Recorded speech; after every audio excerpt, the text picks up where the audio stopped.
When you claim your Africanness, you're going to get your mind back. Black and I'm proud. Black and I'm proud. When you claim your Africanness, you're going to get your mind back. Black and I'm proud. Claim your Africanness. Black and I'm proud. I'm telling you. When you claim your Africanness, you're going to get your mind back. Black and I'm proud. Claim your Africanness. Black and I'm proud. I'm telling you. When you claim your Africanness, you're going to get your mind back. Black and I'm proud. Claim your Africanness. Black and I'm proud. I'm telling you. Become a part of it. Embrace it. Become a part of it. Embrace it. Become a part of it. Embrace it. Become a part of it. Embrace it. When you claim your Africanness, you're going to get your mind back. Black and I'm proud. Claim your Africanness. Black and I'm proud. I'm telling you. When you claim your Africanness, you're going to get your mind back. Black and I'm proud. Claim your Africanness. Black and I'm proud. I'm telling you. Peace and power, family. Dr. Daw back in the building. We got a special guest in the building today, y'all. He's like the special guest, the what do they call it? Cause when you are featured, when you're always on the panel, he's a featured analyst or what have you. Yeah, something like that. Yeah, ain't too special, but that's okay. That's cool. All the those who have the best of us always downplay themselves, but nonetheless, family, we are going to slow some things down today, and we want you to join us.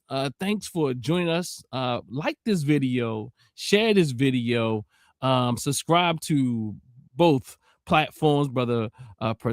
Proper perspective, the proper perspective. Make sure you go over there and watch some videos that he has going on. I'm saying, if you want to speak to the ZANU topic, if you want a very insightful perspective on the ZANU topic, I am telling you, one of the best, if not the best, I'm going to say the best I've heard to date, the most accurate, fair, balanced, and all those things is over there on Proper Perspectives platform. Maybe we'll bring that talk over here. Maybe we'll digest that together as well, because I think it deserves some nuance. And it's so interesting, I tell you, because is that I really appreciate your mind, and I really appreciate how you frame things. Because like he and I don't even really talk about these things, but when we come together, I don't know that it be working out. You know what I mean? Right.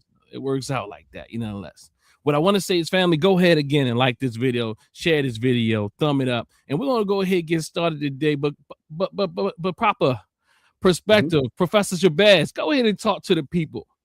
Let me see. What do we? Well, I mean, yeah, you're right about, it's funny. It's kind of funny sometimes because we don't necessarily talk about these things, but then when we link up, it's like, oh yeah, did you check that out? Oh yeah, I heard about them, and what you think? And yeah, and it's like, well, yeah, we end up like right around in that same little ballpark. But that's like it's the power of being conscious, of being woke, African centered. You study and you just become aware, and it's one of the reasons why, at least for me, when you hear certain opinions getting floated around out there, and you already know, like if you know that somebody is not telling the truth because you know what the truth is, then yeah, the red flags go off. Absolutely. And so you just like, well, yeah, we gotta talk about that. Something needs to be addressed in some kind of way. Absolutely. And I promise you that we're going to try to get through this today, and we're going to try to move expeditiously through this, because this is a 101 class, Professor Shabazz. This is a 101 class. Please, is my gain too high, or was it okay?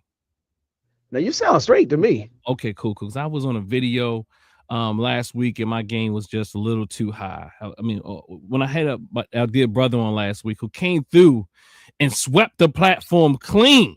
I'm saying that brother Diallo Kenyatta, I said, it's kind of like, I grew up around the way, but I wasn't always doing the things around the way. But if something had to go down, I go and get my big brothers, those that from around the neighborhood, to take care of biz. So that was like True one of that. those things, you know, got Brother Diallo to come through and sweep the space clean. I mean, I didn't even see too many people fighting back. I mean, he came with that bang bam, you know what I mean? So True that. he True said, that. true that. Yeah, true that. I saw that one. Yeah.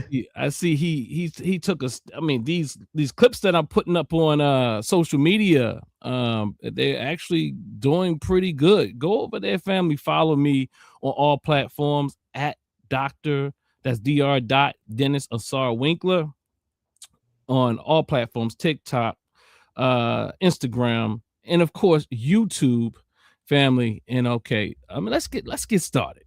Why don't we just get started? And because be sure to chime in and tune in and fill in and do all those things, because we're gonna go to school tonight. We're gonna educate them like two professors. Well, you know, we're gonna do this together. From an African perspective, this is a dialogue, a dialogical process. This is, you know, we want to see you hit the chat, as Sister Queen says. She says, I forgot what she says, but hit the chat and don't hold back or something like that. But nonetheless, do all the things, you know, jump in the chat and don't hold back. And if you want to come on and you want to build, perhaps we'll let you come on today, but we don't want to mess up the energy. We don't want it. We want people that can add to this, because it's not about beating anything up. It's not about beating people up. It's not about all those things. I know I spoke about that earlier, but yeah, you got to do a little bit of that too. But what I am saying is this is about raising the consciousness of our people. This is about healing our community, and anything that gets in the way of doing that, that is what I am challenging. I am not necessarily challenging the people who believe in their beliefs. I am challenging the ideology itself and the ideologies that have our people confused, sick, and pointing the fingers at each other. And I will continue to speak about most of these ideologies. I mean, this is not just one, this is just one of many. And this one hasn't even made it in academia. I'm saying I'm going for all the ideologies that cause us problems, that misguides us and keep us pointing fingers instead of healing. These ideologies that try to point at other Black African people, and try to fit and utilize these other identity categories such as ethnicity, sexuality, gender, what have you, to cause division, to point the fingers at one another. And the reality is there's not enough evidence, or I mean, you will never find evidence to say that we are the oppressors of each other. You won't find that evidence. You will find evidence that there are oppressors and there's people who are acting as agents of the oppressor, but in essence, but still, they're operating on behalf of the oppressor because their minds are sick. In fact, sometimes it's not even about sickness. It's trying to, you know, you want to get away from the pain. As Brother Diallo said, everybody, and I said that for years too. I mean, people want to be on a winning team. So sometimes, you know, you get tired and you get sick and tired of being sick and tired. You just give up. And I know a lot of our brothers and sisters who joined onto the team in the moniker of FBA. Lots of them mean well. So let's do this. Let's go into FBA Ideology 101. Dr. Daw. I call it the Daw Down. I think Sister Queen told me something about that. It's the Daw Down with Dr. Daw. And I'm going to say Professor Shabazz has joined the building. You know what I mean? And so we might as well just add Professor Shabazz here as well. You know what I mean?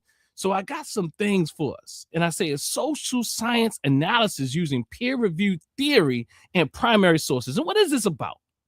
This is about this idea that this is just a lineage, that FBA is just a lineage. That FBA is just a lineage. Like, oh, so that is the escape clause that they put out there, and they think they're, I don't know, do they think they're smart? Do they really think they're smart, or they just don't understand what they're talking about, and they don't understand who they're talking to?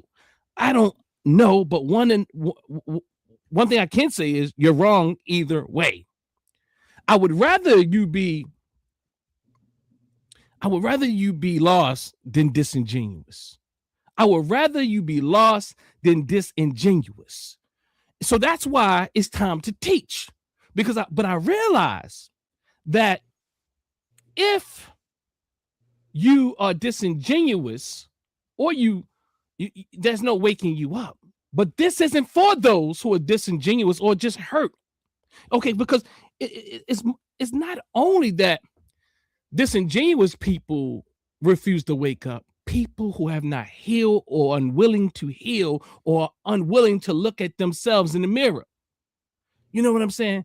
It is, this is what I'm going to do. I'm going to say we got lost somewhere along the line. And I'm saying I don't know how we got off course. I mean, I think we can speculate on, certain people's and personalities and social media and different things have come about. But somewhere along the line, we have gotten off course. So I wasn't going to do that, but I think I'm going to bring an ancestor, an elder, warrioress. In fact, her name she also goes by Sekhmet. And the name was given to her by Khalid Muhammad, if I remember correctly. So I'm going to bring in our dear mama, Sekhmet, to speak to you and what I'm talking about. It's just going to build this. Let this serve as libations today. Let this serve as libation from a mind, a beautiful mind that taught and educated us and strive to heal us. So with no further ado, let's do it. Well, it's physical, psychological, spiritual, and emotional enslavement. And so we have been traumatized, and trauma has an effect upon the mind, the body, and the spirit. And so when they talk about post-traumatic, it's like almost post-traumatic stress disorder. People still have the remnants of being traumatized. And for us, for Africans in the Americas, North and South America, and maybe throughout the entire diaspora, we have been victimized to the degree that many of us want to deny it and abandon it, which is a defense mechanism of post-traumatic slavery stress disorder, in that we oftentimes are unable to manage it. And so when we're unable to manage it, we take the position of putting it somewhere else, denying that it ever happened, and wanting to move on. But you can't move on because the remnants of the victimization have been passed on from generation to generation. We have intergenerational trauma. And so some of the ways that we have learned to cope has been passed on from that time to this time, and will go into some other time, because we've never been without trauma. Part of the problem is that it's not really post for us.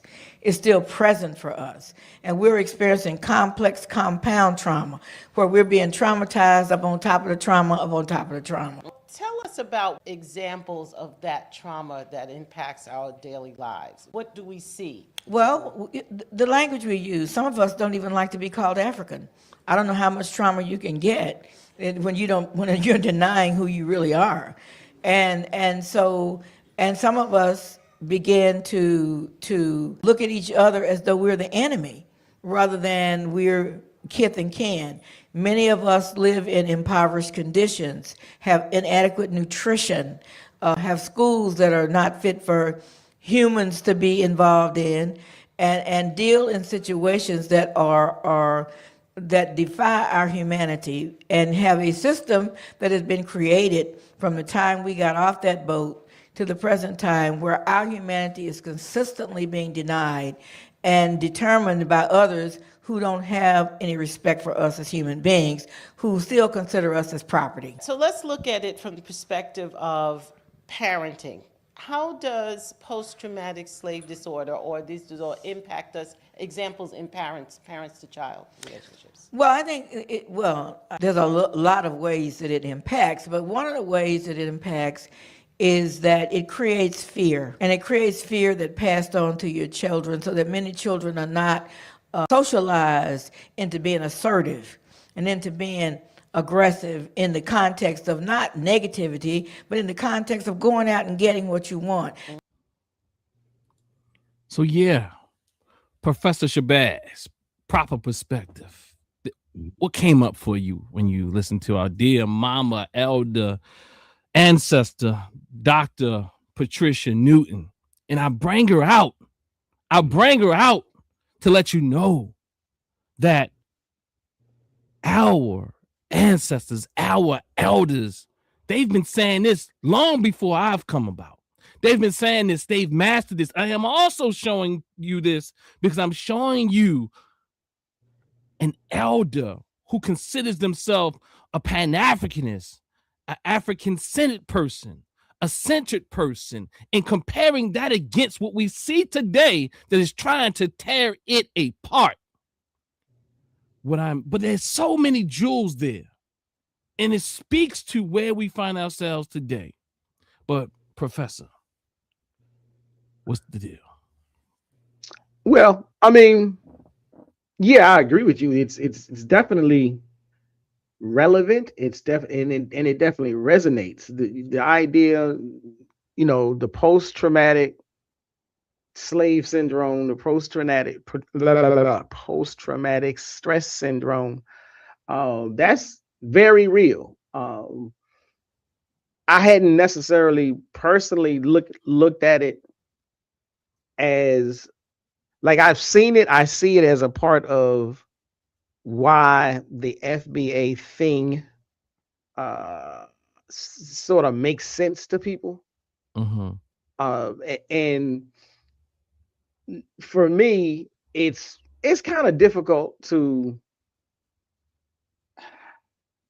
I can't say that I've approached it from the angle of understanding it as a most like I can sort of recognize it.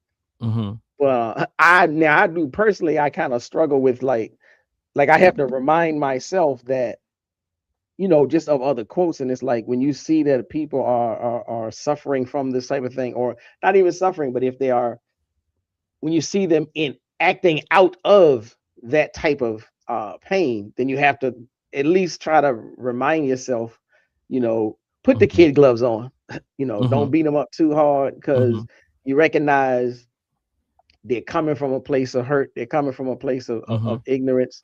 One of the things that I always try to remind myself is, the school curriculum itself. I tend to think that a lot of this stuff comes from the fact that as a whole, nationally, citywide, statewide, all across the country, the American educational system is pretty horrible. We get so very little information about who we are in a real sense that it's easy to have that wound. It's easy to, come out of an educational system thinking we really ain't did too much. We haven't made any contributions. We're not anchored in a real Black self-knowledge. And when you lack that, you will, like anybody that tells you, oh no, just like when Marcus Garvey came over and said, up ye mighty race, you can accomplish what you will. And he was speaking to this thing where, if all you know is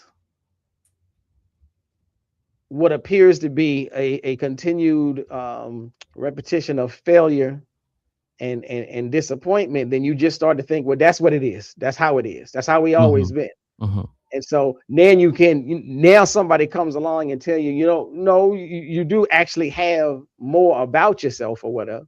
And so that's going to perk you up and make you want to listen. And then the problem becomes when that new introduction of information is coming with a forked tongue, when it's coming with bad vibes, bad intentions, because, they give you 1% truth, 99% falsehood.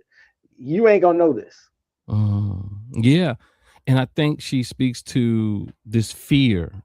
And I often speak to this when I ask people, when people ask me what trauma is, I say, if we had to break it down on the most basic level, it is one's inability to trust another. Ooh. It is the inability to trust other folk. It is a state of being in black, is a black and white state.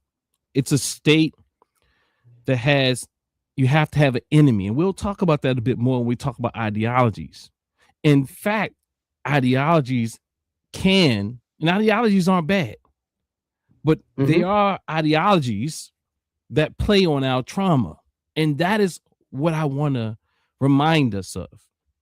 Dr. Patricia Newton, our elder, mama, ancestor, she said that one of the symptoms of this post-traumatic slave disorder, from her, that's her framing, Dr. Joy DeGruza syndrome. Right. And so what happens is, what she said was, the words are essential. She said the refusal to even realize or accept that you're African, or that you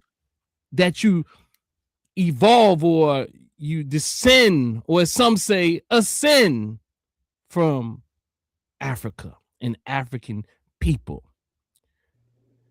She also speaks to this fragmented way of existing. She speaks about this fear. She speaks about the fear and the combative, the nature of us combating one another, us fighting and infighting and pointing fingers and doing all these things. So what am I fighting for? I'm not fighting against my brothers and sisters. Now, I'm going to be honest. Sometimes you got to put the heavy hand on. Right. Sometimes literally. But I'm essentially speaking about verbally right now. Sometimes, even in the counseling room, you have to be skilled. And sometimes you have to hit them. You have to hit them in a way to shock them so that they can become aware again, conscious again. It's kind of like resuscitating them, because sometimes they're so lost and so diluted, you're not getting through. And that is a symptom of trauma. But we're going to talk about this ideology today. We're going to talk about this ideology, which is that doesn't supposedly exist per most FBA discourse, when they say it's just a lineage. And that is what I want us to touch on, because I understand there's different strands of this ideology, or different ideological strands. And there is a primary strand that we should talk about today. There's a grandfather strand. There's a genesis of sorts, where all these other segments or sects have come from. They derive from a primary strand, which we will explore today. So, again, FBA Ideology 101, the Daw Down with Dr. Daw and Professor Shabazz. A social science analysis using peer-reviewed theory and primary sources. So again, this is a scholarly analysis, not a debate. It applies to social science definitions. It uses primary source material. And I want to say there's a core distinction here that we must keep clear. We must keep clear, and we must be very clear on this. That all identity is politically situated. Let me say that one more time. That all identity is politically situated, but not all identity function as ideology. We must be clear in that. We must be clear in that. So what does that mean? All identity is politically situated, but not all identity function is ideology. There's no identity that exists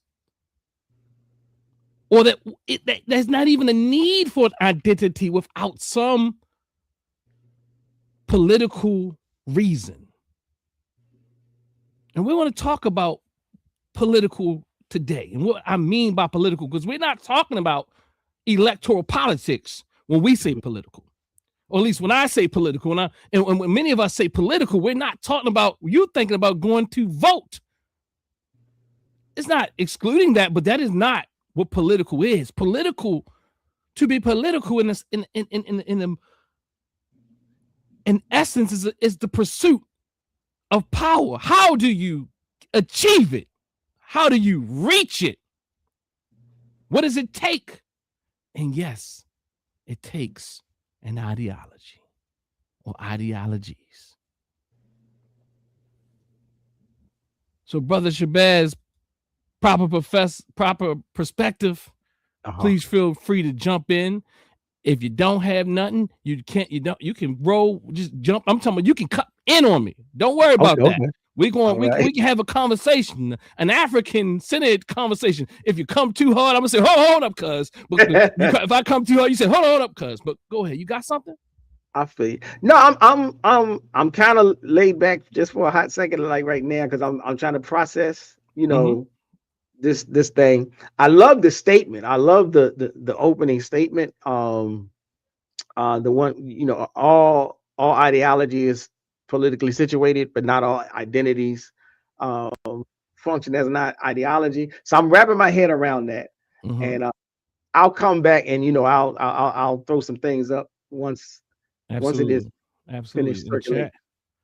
Okay, and if you see anything, are you able to highlight the comments?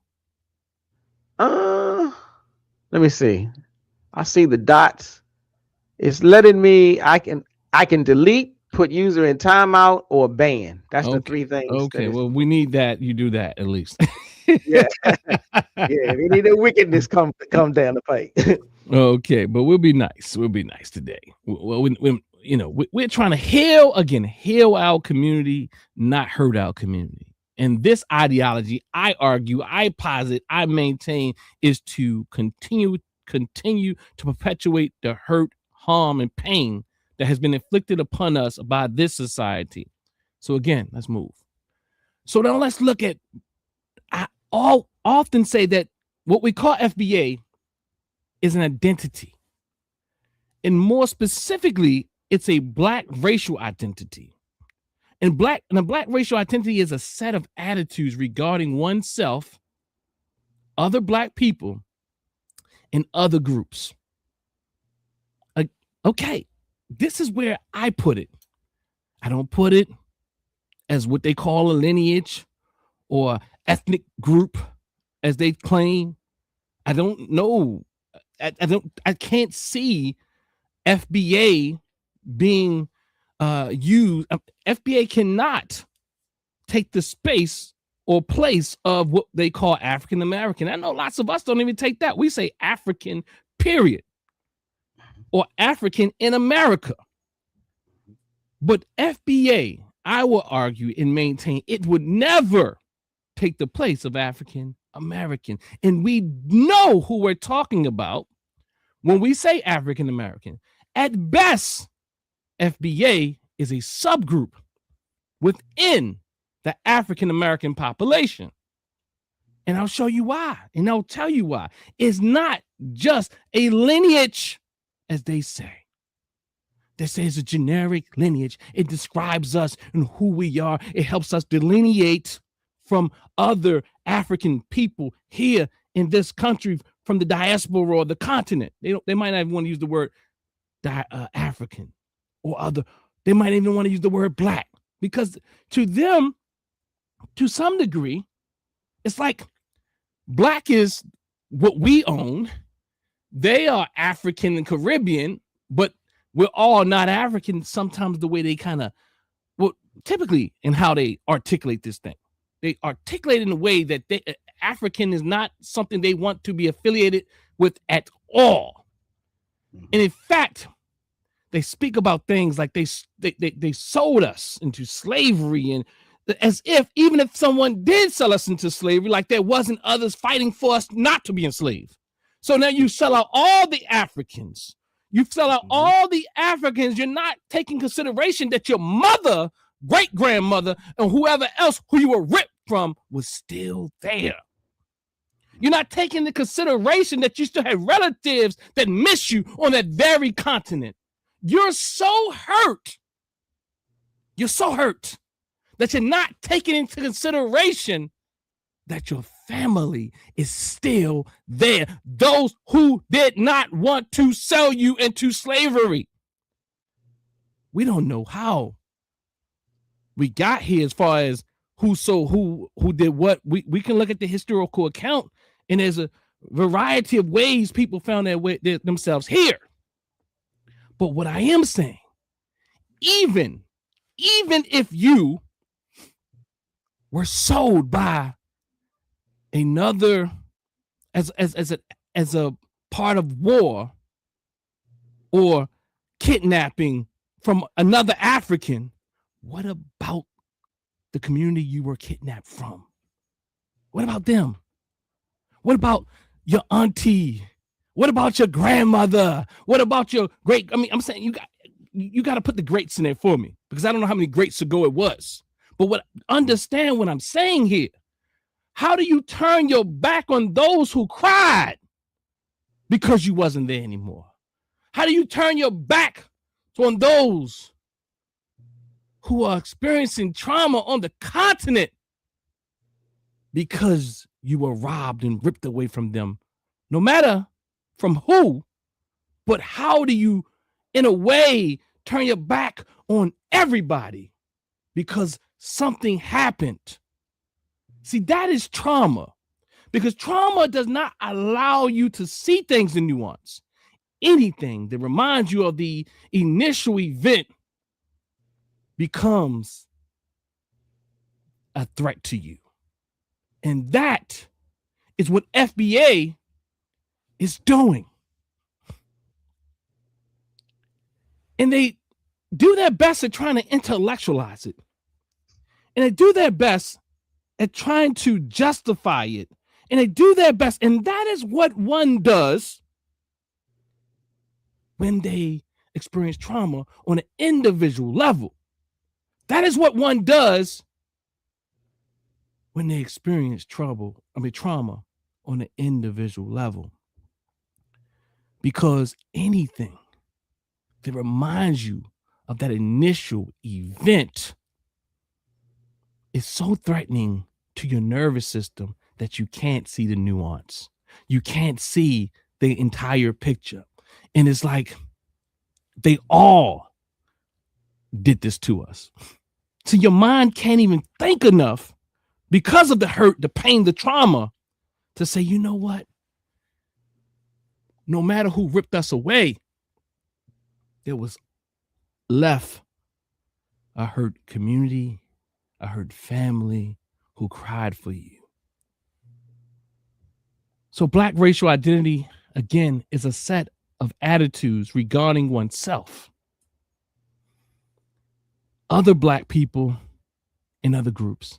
So with that, racial identity is plural and variable. There's a variety of ways that Black people show up. I'm talking about those who you identify as FBA. I'm not even speaking to those who have immigrated here. I am talking about FBA. I am not talking about those who've migrated here. FBA, I argue again, is a distinct subgroup identity. I can go with that because it exists, but it doesn't capture all of us. In the way that it's set up, and it doesn't capture all of us because the strong ideological components that make it up. If FBA was a pure lineage, I will be signing up for it. Mm-hmm. If FBA didn't have anti-African sentiment, anti-Caribbean or diasporic black sentiments, I will be signing up for it. No, because you can't really parse it apart. You can't separate it. It's a part of the ideology, the anti-African or black sentiment, even if it's not written. But it's, when people write things and they try to, and it's still coded in a way. Even though they try their best to hide their intent, any good psychotherapist, and I'm calling myself a good psychosocial therapist, because we, on a community level, need some healing. So again, FBA is a distinct subgroup, not an umbrella racial category, a specific subgroup with lineage-based claims. And this is it. And this is the ideological component and political meaning. But whenever there's some political meaning that created it in the first place, and then there's political meaning or a political agenda that it wants to accomplish, but it never, at this point, I'm going to say at this point, at least, because I can never say never, never, but the way that they're going about it right now, it would never be more than a distinct subgroup identity, because you would never sign up for it. And guess what? Pan-Africans already know. No one's claiming that everyone's going to be a Pan-Africanist. That's because we know that is an ideology, and we don't need everybody to bring about that which we will. We only need a critical mass. Brother Shabazz, if you need to jump in, but if you're not, okay, let me just double up, I guess.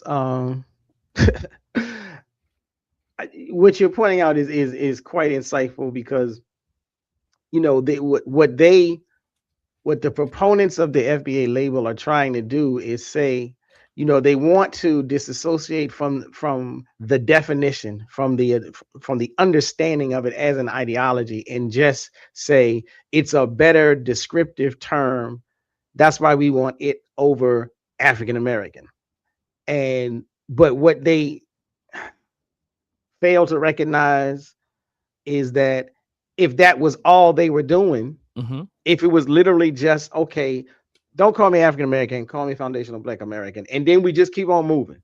There's nothing else attached. There's no opinions attached. There's no thoughts. There's no measuring stick. There's no code that comes along with it. That would be something different. But and sometimes it's like maybe they don't understand that's part of the problem. But even when they do understand that's part of the problem, then they just double down and say, yeah, but you have to agree with the code anyhow. Like, why wouldn't you call yourself FBA? Why wouldn't you agree with the code? And of course you got to have the code. And of course you got to have the label. And so again, that's where, like, yeah, it feels like it's the confusion. But it's like, then it just gets to a point where then it becomes like, okay, now we need your expertise. Is he psychologically confused? Or is he just, caught up in, I guess what we would say, like the religious fervor of the idea and the belief? Just like a Muslim, just like a Hindu, just like a Christian would say, it's not a religion, it's a way of life. If I had to ask that question, I would say they both are confused. I mean, either way, you're confused. Indeed. So like, and some of the people in the chat are, I guess they're trying to posit some information. Mm-hmm. You know, what does FBA have? What does FBA have the power to enforce?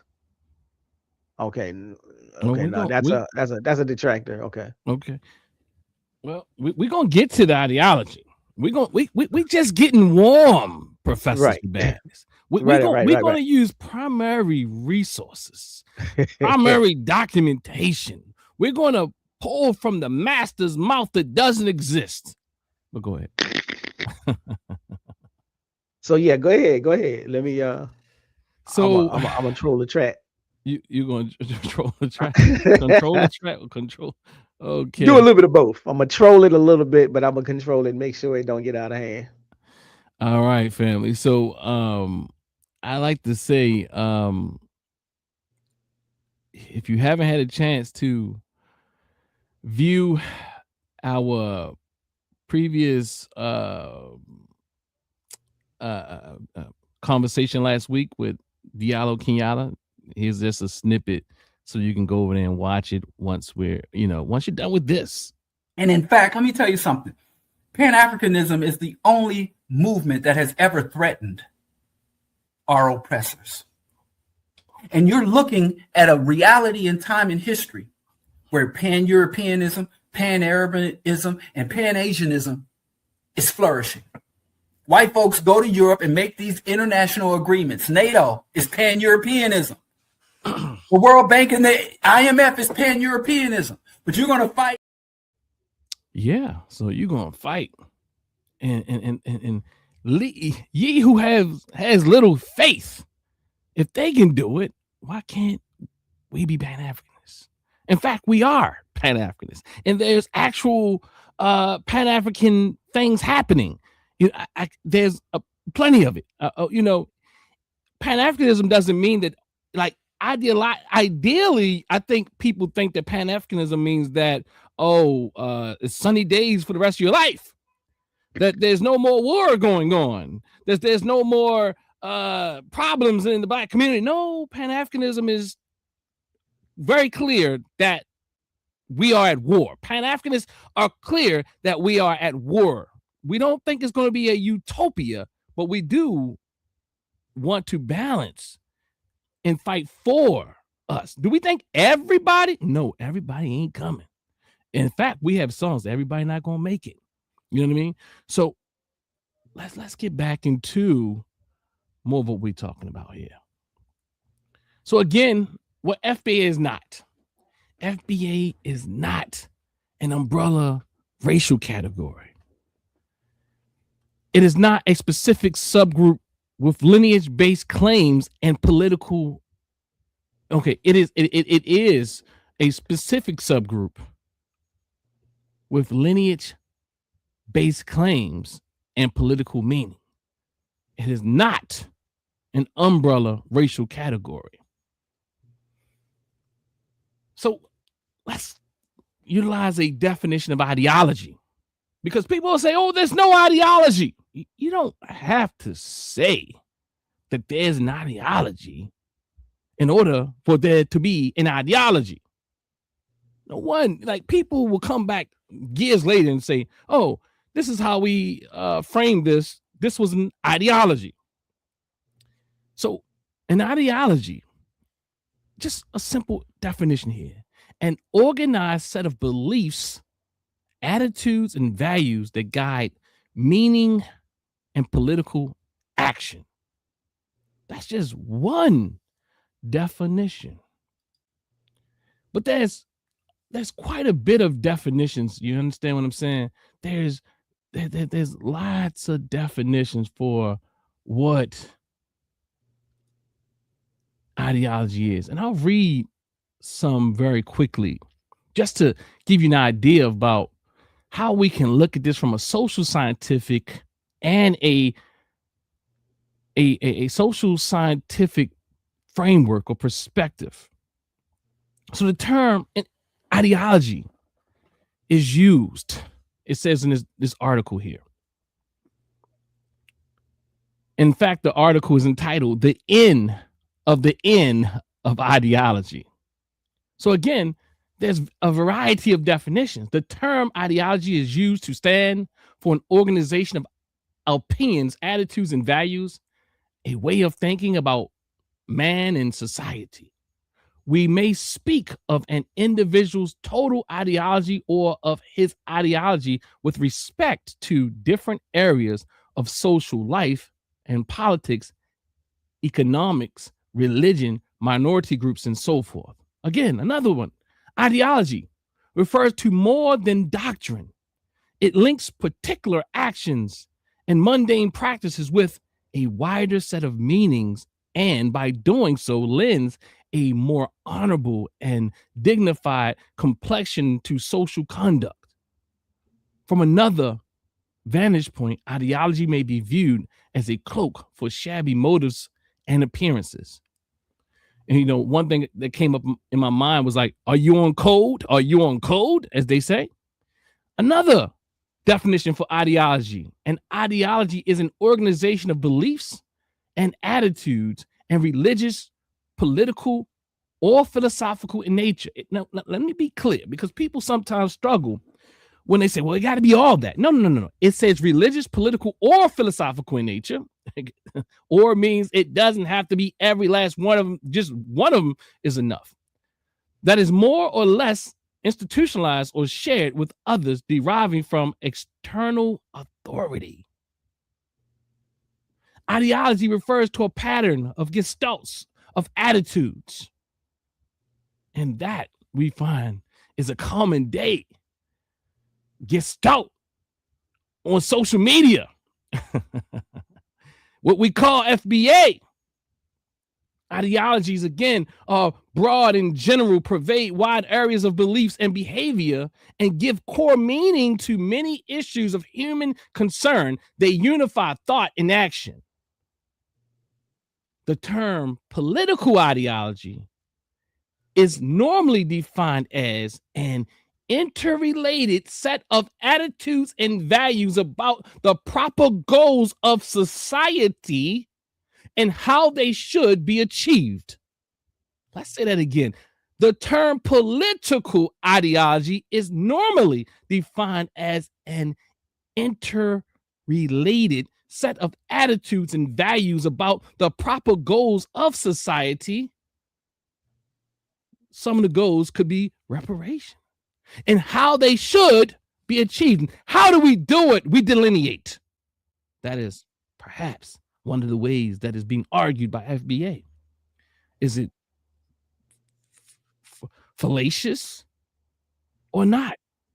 Do you agree if it's real or not? It doesn't matter whether they're accurate. The reality is that the ideological component is there. And ideology has two distinct and at least analytically separate components: affect and cognition. So again, affect, the way your feelings are presented, your feelings and your cognitions, the way that you think. All of these definitions, even those written by non-psychologists, are psychological in nature, it says here in this document. They conceptualize ideology as a belief system of the individual that is typically shared with an identifiable group, and that organizes. Okay, let me back up and say that a little bit more clearly. They conceptualize ideology as a belief system of the individual that is typically shared with an identifiable group. FBA. I know they want to say they're not a group, but there's no such thing as a group that ain't a group. You can't say that you're an identity or ethnicity or you're a lineage or what have you without, even in their literature, they try to say they're not a group, but how can you be an ethnicity or whatever you call yourself, a lineage, without identifying yourself as a group? In social science, we're not that foolish. We know that you're a group because we can identify you by you calling yourself FBA. We can also identify you by the way that you understand and the way that you project your thoughts, feelings, behaviors, and so on and so forth. So again, as I continue to plebiscite babble, as I know some of you would say, because you don't understand or your elevator doesn't go to the 12th floor, but it stays on the 3rd floor because you got a little something, but you got to get a little more. And the thing is, I'm not saying you can't do it. You can do it. You can do it. You can do it. That's why I'm here, so that we can bring you up to the 12th floor, because I know you can do it, my brothers and sisters. Oh, again, let me continue. That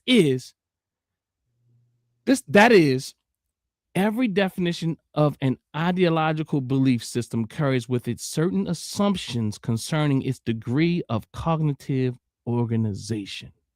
I'm not saying your organization is talking about the way that you organize your thoughts and cognitions. Effective and motivational qualities, your feelings, and how those thoughts and feelings actually pretty much impact the way that you move or act or behave. So those motivational qualities and the capacity for instigating what they call, and this is what I'm saying, action.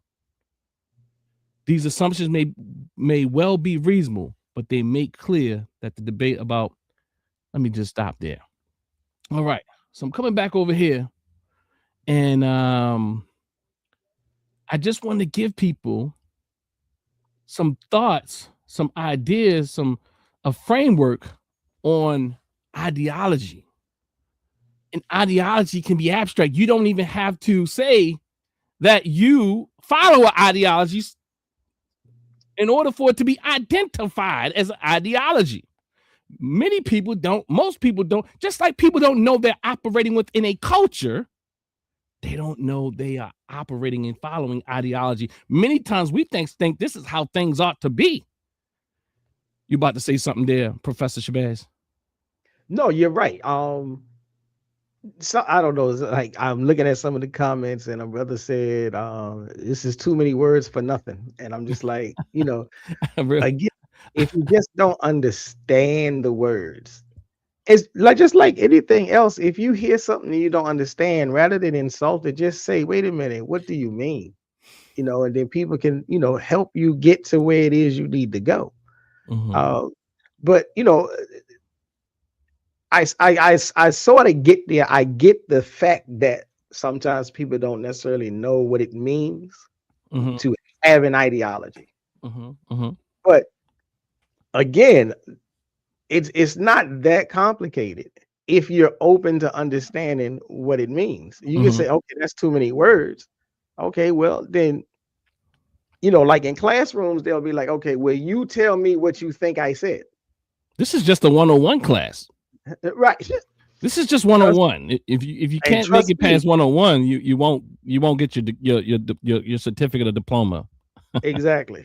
And I'm like, I mean, look, for me, I have taught, I've been into some crazy 101 classes to the point where we had to send them back to the remedial class. Oh, 85 and 82 and 87. It's like, okay, yeah, you wasn't ready for this. So, but again, the idea or the fact that an ideology, I don't know why they get so upset when you tell them this is attached to an ideology. And somebody else in the chat was like, we don't care, it's a lineage. And I'm like, you no matter what word you throw up there, whatever word you want to use, you still have to double check the meaning of the word. And if the meaning of the word doesn't sit with what it is you're trying to do, you should be mature enough to say, okay, well, maybe that ain't the right one. Let me keep working. Let me keep moving. But that's not something that they're doing. They can't, because the leader hasn't given them another word. So let me ask you a question. Was there any support in the chat? See, because one thing I realized about us is that we're cultured. And many times because we love our brothers and sisters, because we've been taught to love us, including the out of order, off code, who always talking about being on code, the off code who's always talking about being on code FBAers. They're always talking about being on code, but the very book they got it out of is would it be indicative that they're off code. And I think I got it over here somewhere. Nelly Fuller will be turning in his dear grave. Right. Because yeah. Well, there definitely are, supporters in the chat. There definitely are people who understand in the chat, and yes, there are the FBA folk in the chat. So let me do this. Let me try that one out. The new tools. I'll see what's happening over here. Give them a. All right. So we got some supporters in the chat. Definitely got some supporters, and we love they're having some conversations. Don't beat them up too, family. We're trying to heal them to life, not hurt them, not to heal them to death. We're trying to heal them to life. But we're gonna get back in this, brother Shabazz, proper perspective, Professor. Do you have anything else? No, I'm good. I'm gonna unleash. Once we get a little. Okay, we're gonna get to a point where I know you're gonna be unleashing. Don't look. This is just this is just setting the ground. So we almost there to where we're gonna really dialogue about some of this stuff. Okay. All right, family. So let's get back to it. And I'm recursive, so I'm going to say an ideology in essence, in short, although I went over all those different let's say variations or definitions of ideology, in short, an ideology is an organized set of beliefs, attitudes, and values that guide meaning and political action. And FBA is absolutely a political movement on various levels. They seek to get the crumbs from master while selling everybody else out. They seek to do it by any means necessary. They don't seek African liberation or African sovereignty. They seek the crumbs of master, and they want to make sure nobody else gets their crumbs. They seek it because they say, you know what, that FBA, that African Senate or that Pan-African stuff is not real. It's idealistic. We cannot achieve that. We have to be at the footstools of our masters.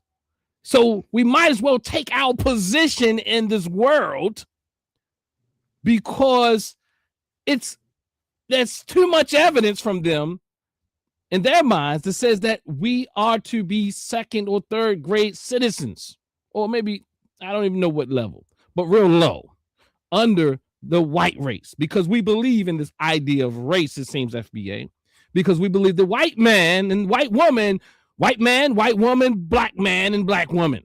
Then, I'm sorry, we got all other people before us. Is white man, white woman. I'm going to put her up there with him. Sorry, that's the trick. And then you have all the others, and they get all the way down to us. And I think you've kind of become very comfortable in that place in life. You say, you know what, this is the place. This is where we are. So we might as well accept it. We might as well accept, this is what I'm hearing, we might as well accept that we will always be less than the white race.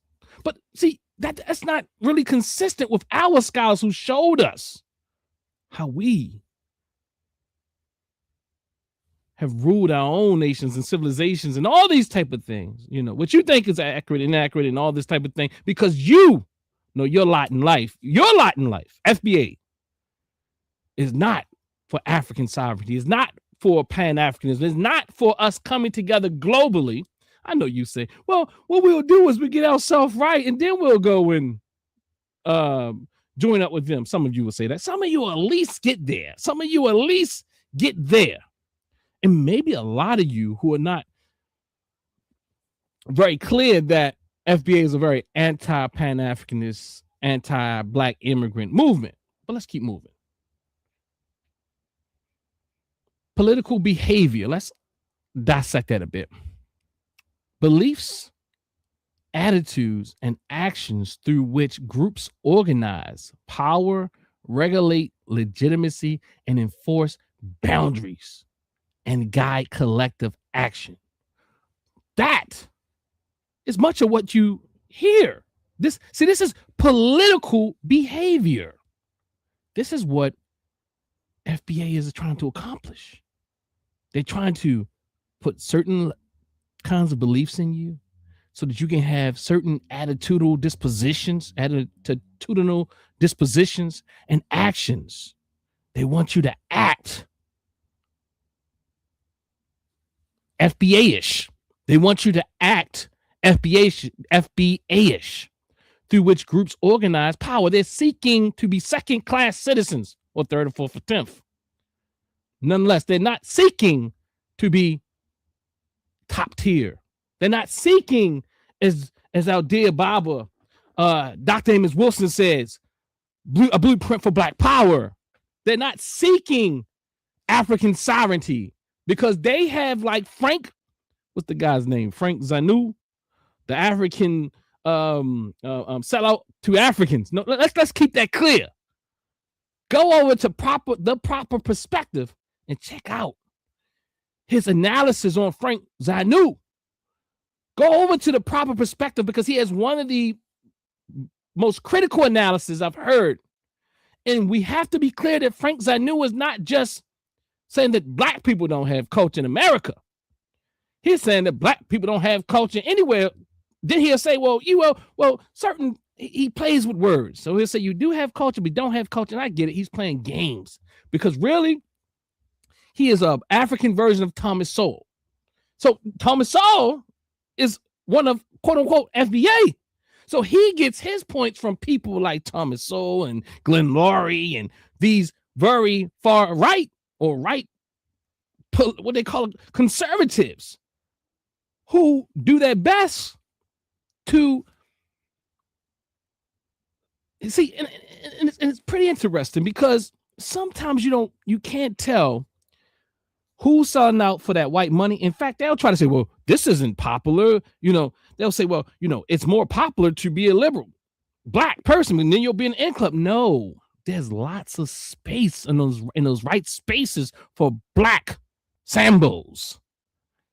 There's a lot of space over there. Like Candace Owens, like one time she's like, she confuses us. But her popularity is not because she is, quote unquote, if she was in a liberal space, she wouldn't be Candace Owens. Thomas Sowell wouldn't be Thomas Sowell. Glenn Laurie wouldn't be Glenn Laurie. They're not that special. It's the fact that they go and they speak differently than most Black people in a way that affirms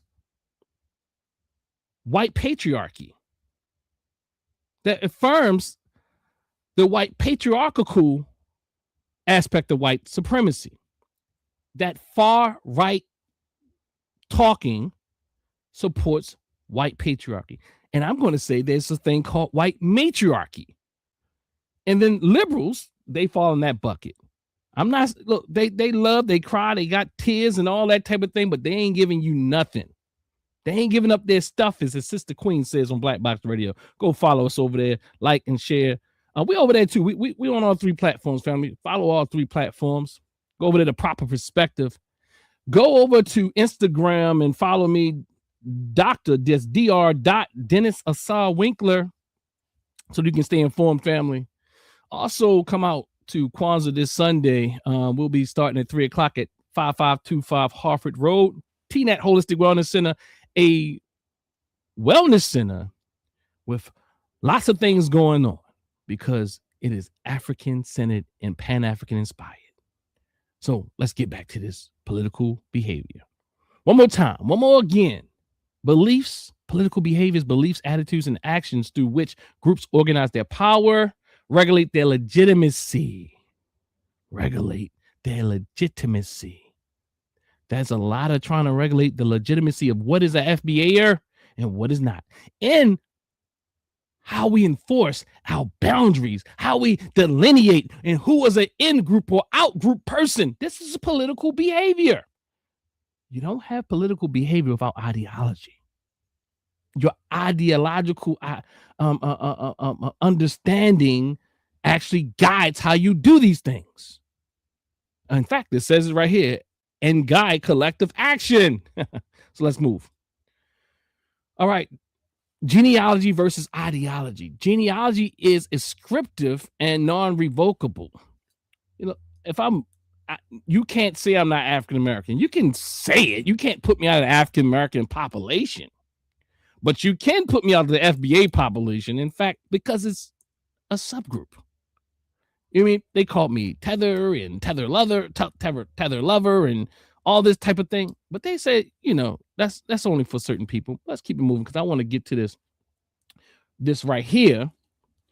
And let's go, Brother Shabazz. As I transition, please bring anything in so I can seamlessly do this without any too much space, because I think I forgot to pull up one tab. What's going on in the chat? What's happening? Yeah. Okay, y'all. Let me see. So, you know, it's a couple of statements being made. You are either uninformed about the FBA Renaissance movement. What is that? Then we got a new one. Oh, really? You're deliberately lying about the intentions of the FBA Renaissance. Either way, you are misleading your audience. Tethers, shaking my head. Now, again, it just proves the point. First off, anybody that is against them, anybody that they feel is against them, now you just become a tether. But they define tether. They always say a tether is a black immigrant. Mm-hmm. And we are definitively not black immigrants. We are definitively of the lineage that they say this whole thing is all about. But because we're not jumping on the bandwagon of their entire movement, oops, we must be tethers. Okay. Now, I ain't never heard of the FBA Renaissance movement. I don't know if he's just, you know, giving it a more stylistic name, or if he's actually referring to some new division in the FBA crowd. Division. Because I mean, this is the first time I've heard anybody use, you know, it's usually it's the FBA, it's FBA, it's Lineage, and now he's saying the FBA Renaissance movement. Yeah, I like that. What did you say? The you specifically said what did you say there? You said division. So divide and be divided. What I want to say here is let's go to the primary source, and let's look at what is on the FBA website. You've been here before, Papa? I think if this is this Tariq's? I've been to one of them. Yeah, I think it's the leader that's not a leader. The leader that's not a leader's website. But it is the what do they call it? It is the the website. The FBA. Website. Because Tariq owns the trademark. Anybody else would get in trouble for but trying. Let me do this before. I've been very disrespectful, brother. I've been very disrespectful. Let me say happy Aritusuiusi. Yeah, I think I've been disrespectful this whole time. I did not say happy the holiday, the FBA holiday. I didn't say it. Look, you're the English major. Please, literature. What is it? Can you help me out? Pronounce that. I would just say Aritususi. Aritususi. So see, yeah, Aritususi. Yeah. See, you see what good education does for you. I can't pronounce it. I'm trying to see where he got it from. I'm not even necessarily mad at it if it came like maybe. Well, I'm just saying knees or. But I'm saying we're just being disrespectful because we did not greet our brothers and sisters. Well, hey, and we're doing it now. Right. Never. Because they didn't. Better late than never.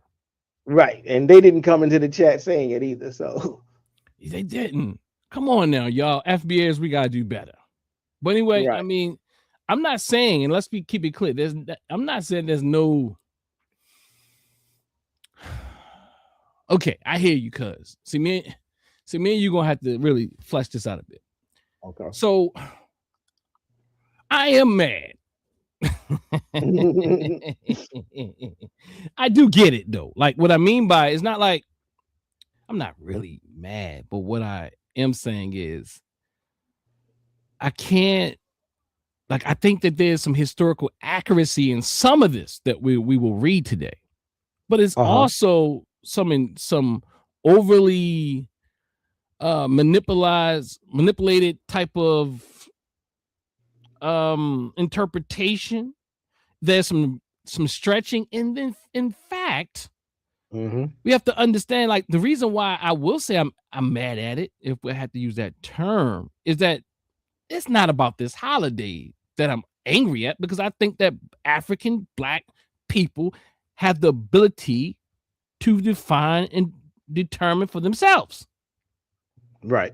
But the reason why I have a problem with it is that the aim is for division. If the aim was for self-love and all those things that it seems that it's for, that's cool. I have no problem with it. But the problem I have with it is that this is a joke. This is the website.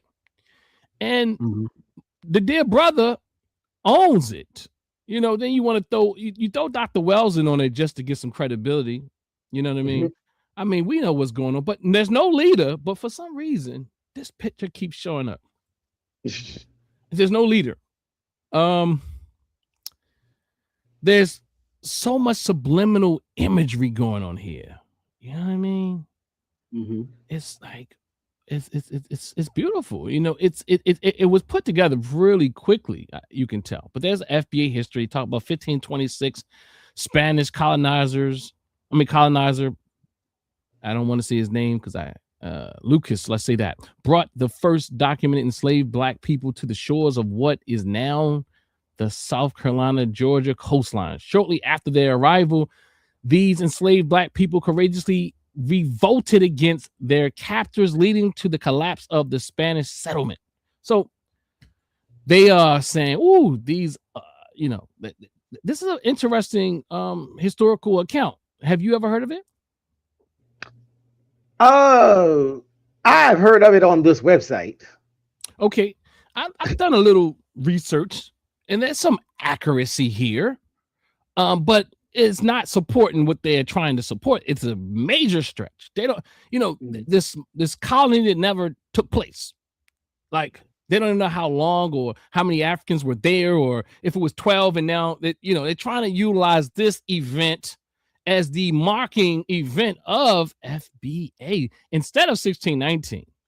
Okay. So yeah, I have heard. 26 is when they're saying, because they want to be foundational, and they will reach for all the straws that prove that they're support. Try to try to influence you that they're FBA or they're the foundation. Not that you're the foundation slave or enslaved, that we are the foundation. And it's not because we were enslaved here that we were the foundation. So they will do all these things. I mean, they have merchandise. They got, what they call it, merch. I mean, you ain't mad at them. I get it. Look, I ain't with the rest of y'all brothers to be like, well, I ain't mad at him. He got to make his. No, I'm mad at him because if he was just doing it for the collective good of our community, I wouldn't have a problem.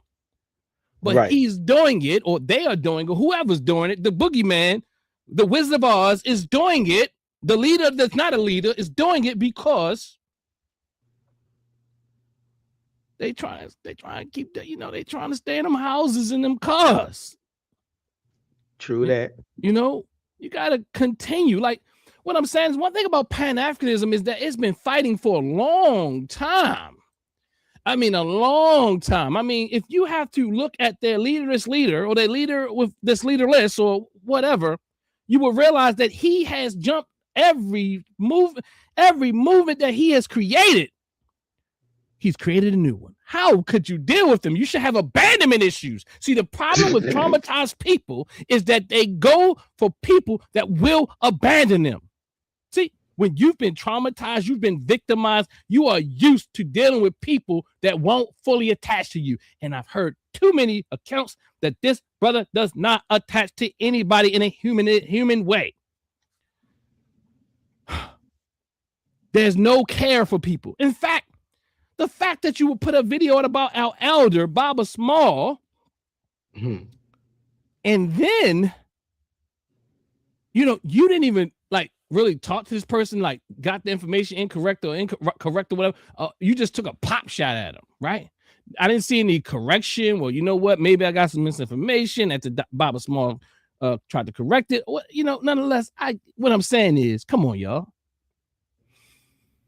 How you talking about calling this brother up and he ain't got to call nobody up? Yeah, he took that L with he took that L with brother Tahaka apparently yesterday as well. Oh yeah, I saw that. Yeah, I talked to my dear brother briefly yesterday. Yeah, so That's like there's no leader. There's no leader. Oh, there's no leader. They have a book. Well, yeah, huh? No, go ahead. I'm laughing. They got a book. It's called Foundational Black American Race Baiter.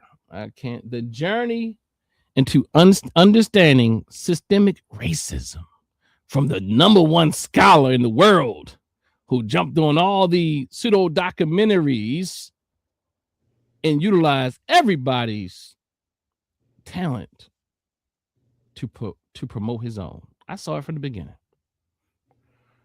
All right. You got all due respect to our Maroon brothers and sisters, Dr. Wells, and rest in power. We have a flag with a fist in the middle. They break it down. But let's get down to this theory, y'all. I just wanted to show y'all happy. Go ahead, cuz do the word for me. Happy. Aritusi Day. Aritusi Day. Oh, you got it. Happy Aritusi. Happy Aritusi. All right.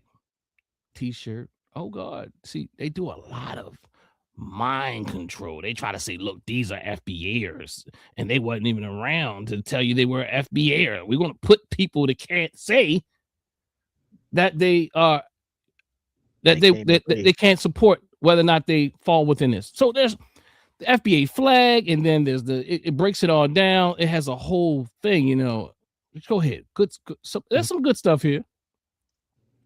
So let's see here. This is where it gets a little interesting.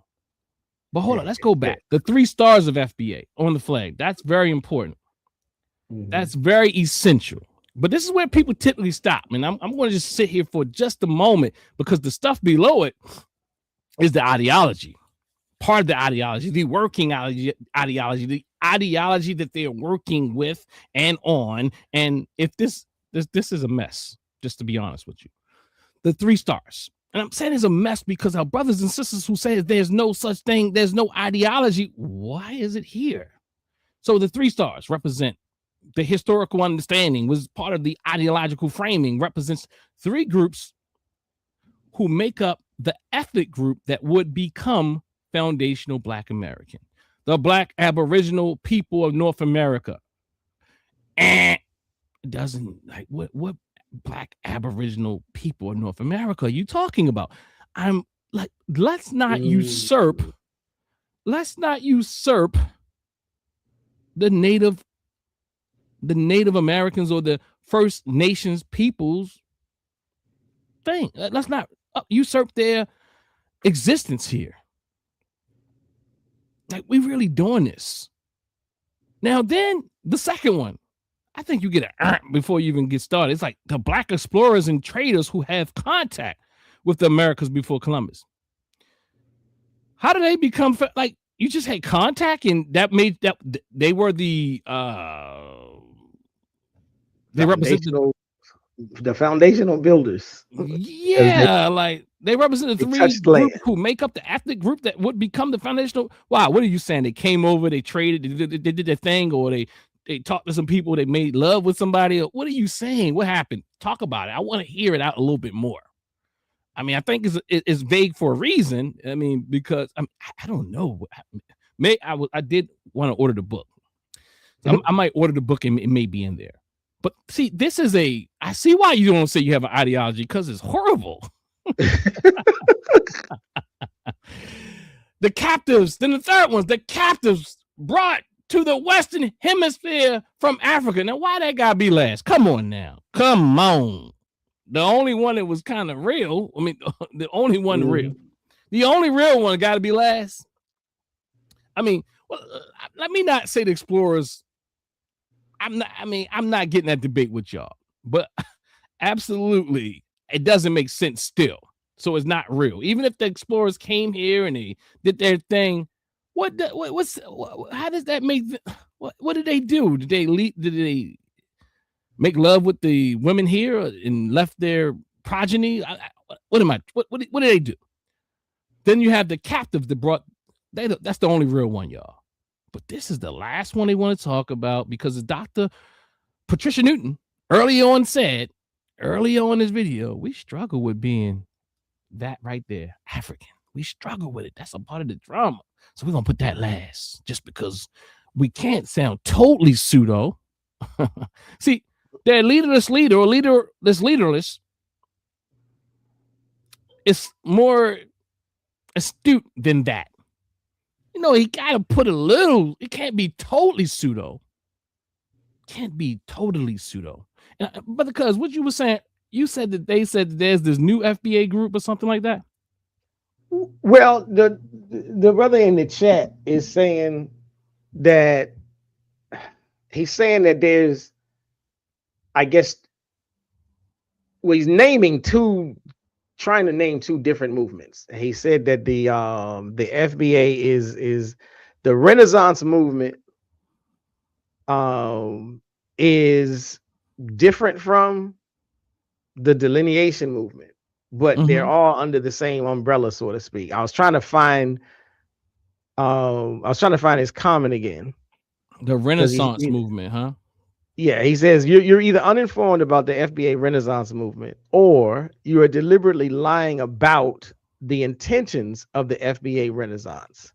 Either way, you are misleading your audience. And then he said something later about there's 45 million. You two the FBA Renaissance movement currently consists of the FBA delineation and reparations movements. There is over 45 million FBAs. So there are potentially millions of movements. Have these people identified that you're like, it's religious? It's kind of like the Nation of Islam said, we're all Muslims. We're all Muslims, yeah. Oh, I'm sorry, cuz don't come for me, man. hey, it's like all the Hebrew Israelites said we part of the 12 like we gotta believe this. Like we all gotta agree on this, right? Like that's what I'm saying. It is not on the same level as what you would call African American. It's not the identifying marker for our people here who have ancestry that maybe derived through enslaved Africans or free Africans that were here. It's not, you're not talking about that. I mean, you can't be, you can't, like, how do you just throw this term on everybody, like all of us? Like, how do you do that? Like, you really believe this? This is very, very, very, I don't even know. It's dog. What is it? Dogmatic? It's delusional. It's the Jedi. If I use more layman's terms, it's the Jedi mind trick. They're operating from the notion that it is the foregone conclusion that they are correct. The rest of us are wrong, and they are just here to inform us. You guys missed the memo. We are now foundational Black American. So that gives us the right to say who we all are. That's why he can say there's 45 million of us. He's counting all Black people. He's counting every African American who is not, oriented around an immigrant group of Blacks and saying that's us. Oh, but that's the Jedi mind trick. It's they got another one. Because they got a Jedi mind trick in here. When they talk about immigrants, they crazy good. Are you hearing me? They good. They it's very weak, but for people who don't think, they put in like this protective date for migrants or immigrants, so that it can be inclusive of immigrants that they know or people who have parentage that comes from other places who fought for us. Right. That they know that it's like that these type of individuals that are sacred cows in the community. So they created a date and tied it to some political activity to say, well, look, see, not the immigrants before then, but the immigrants after then. After then. Yeah. Now, I would say I kind of got a bit of an understanding if when they start throwing the little caveats out like that. Like we are aware that FBA is promoting the idea of us getting reparations, and we are aware of the idea that FBA is promoting the idea of delineation. And yeah, you can make the argument that they are technically two separate camps or two separate political goals, but they still fall under one umbrella. Now, me personally, I would just say when it comes to the fight for reparations, I'm not throwing shots at them for trying to insist on the one group, the identified group, getting the reparations. What I do is take shots at how they go about it, because most of the people who have been working on reparations now, they may be right to say, well, they ain't been working strong enough, they ain't been working hard enough, and they base that on because they ain't been successful enough to get it. That's an immature sophomore opinion and assessment of the work that's been done.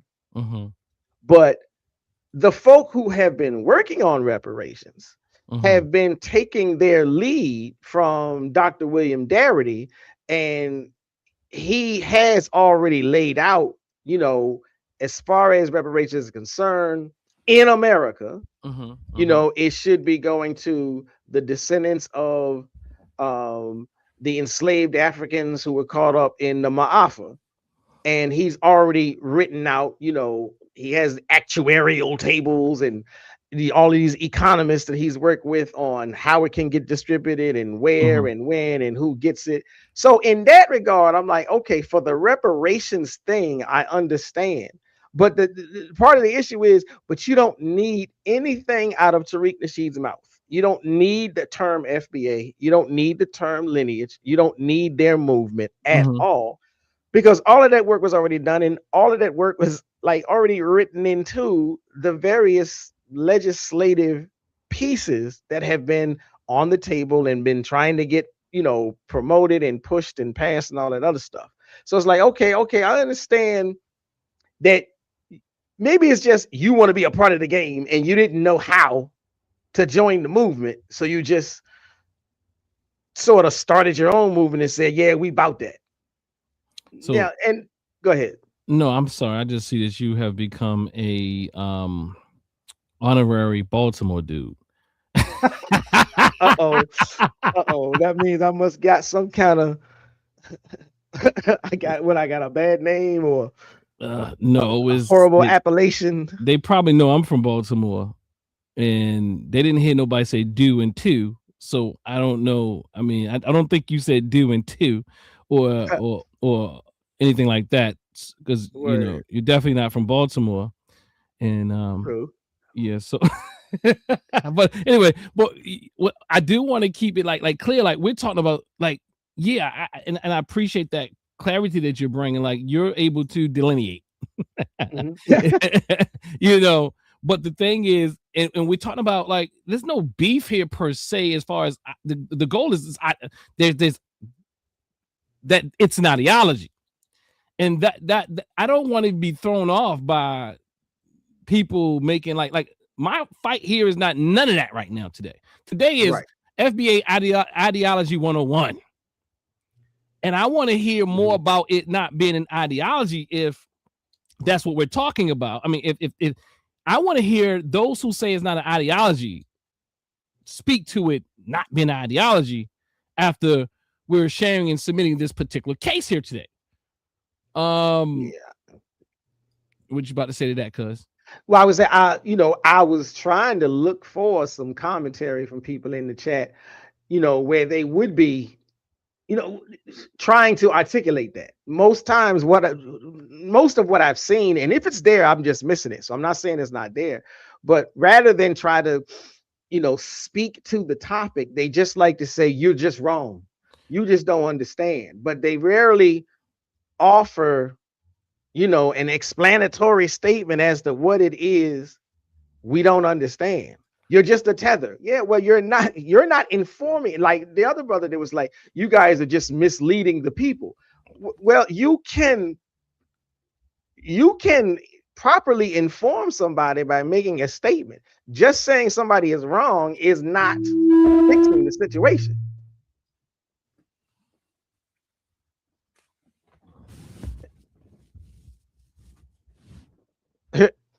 But it's definitely more, there's some FBA, there's some pro FBA people here, but apparently they're not up to snuff as far as articulating their positions. Well, and FBAers, you are my family. You are my family. I choose not to go by FBA because you haven't shown me that it's worthy of me identifying myself as one. I do, as Brother Cuz is saying, proper perspective and Professor Shabazz, all the above is saying, I do agree, and we say, we say this because it's kind of political, we sound like politicians. Like, I do agree, and we got to keep saying it, but Brother Cuz, I don't care how many times you tell these people that. It doesn't matter. I mean, I get it. We're very trained at trying to help them see, like, well, you see, I'm not fighting your delineation claim. I'm fighting the other things. I want you to see and hear me. I want you to hear me that I am not fighting you, black brother, for wanting to identify yourself. We have too many examples in even the Pan-African spaces that have done that level of delineation. So, I mean, I'm not going to continue. Look. Sometimes when you're in the classroom, we are in class, and sometimes there's bad students, and they need to sit their tails down. And I'm not going to continue telling you because you refuse to listen. You might need to go to the office, or you might need to go sit in the corner because we've been nice to you, and we're trying to tell you that we understand. It's kind of like, Brother Cuz, I don't know if you ever heard somebody say, like, you just didn't agree with them fully. And they're like, you're not hearing me. You're not hearing me. And I'm like, no, I hear you. I just don't agree. Right. And, so I appreciate your care and I appreciate my care. But at this moment, I don't know how much that's going to help them. Let's talk about this ideology. Are you there with me? Yeah. Do you see the subliminals? All these are FBAers. They just they didn't just made them after they didn't went back historically and created this term and took it back and said these are FBAers because these are people who touch us on a very emotional, affective level. As you heard about ideology, it hits you in a cognitive sense and an affective or emotional sense, in order to control your actions. So who is foundational Black American and who is not? This is the key indicator that it is an ideology. Why do I say that? In group and out group. There's nothing wrong, again, with an ideology. My beef here is that you say it's not. Then I know you're going to have to go back to the drawing board and say, well, maybe we are an ideology. You're going to have to get some new catechisms or some new apologetics or you're just going to ignore it. You're going to act like perhaps you never said you were just an ideology. Okay. So who is foundational Black American? Who is not? A foundational Black American, it gets pretty interesting because hold on to your seatbelt or your seat or something like that. A foundational Black American is any person classified as Black who can trace their bloodline lineage back to the American system of slavery. To be designated as an FBA, at least one parent must come from a non-immigrant background in the United States. I get that. Look, I got it, cuz you with it. You with it. You ain't got to explain no more. They understand that did you understand that? You are logical. With that, we don't have to say it again. We've already said it enough that we get that. But what you won't do, not you, cuz the FBAers, our brothers and sisters, is turn the corner and really accept that we're saying it. Why would you put another thing in it? It's a lineage. All right. Okay. We don't have no problem with you saying that, but we're showing you all these other aspects of it that makes it more than a quote unquote lineage, which others have shown that you misuse and misappropriated the word. And I'm not even going to that. Because I think, and I'll just be honest with you as a social scientist, that you can operate, I can't even say the word, operationalize the word. You can. Have no problem with you doing that. I'll help you out. You can operationalize the word lineage and what you mean. You just have to define it.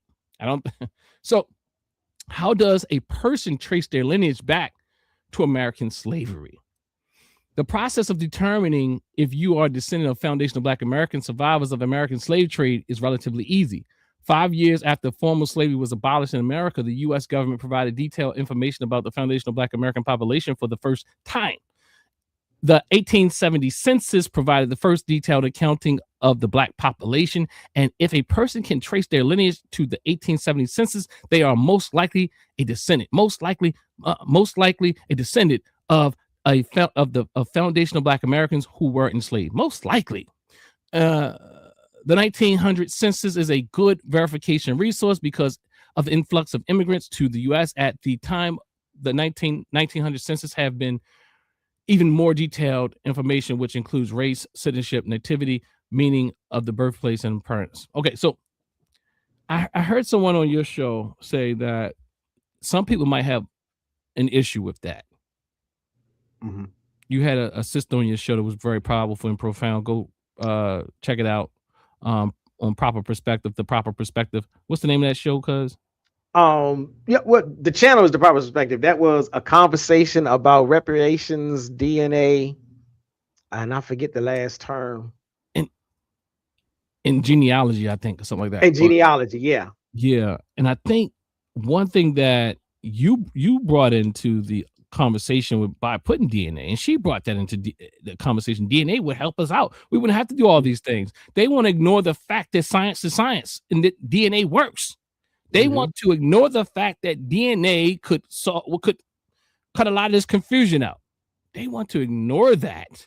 They want to act like it doesn't exist because it really puts a hole in their argument in their ideology. So they conveniently ignore that this debate could be over just by really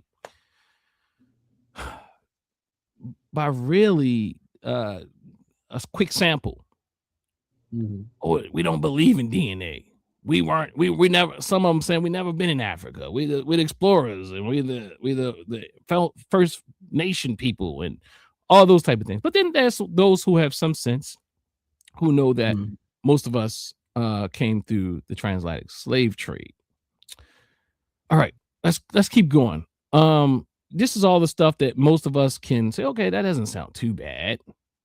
But what is the status of people with half FBA? This is where it gets interesting. And half immigrant lineage. Have you seen this part, cuz? I have seen this. Well, I've seen it because I have been on the site a couple of times.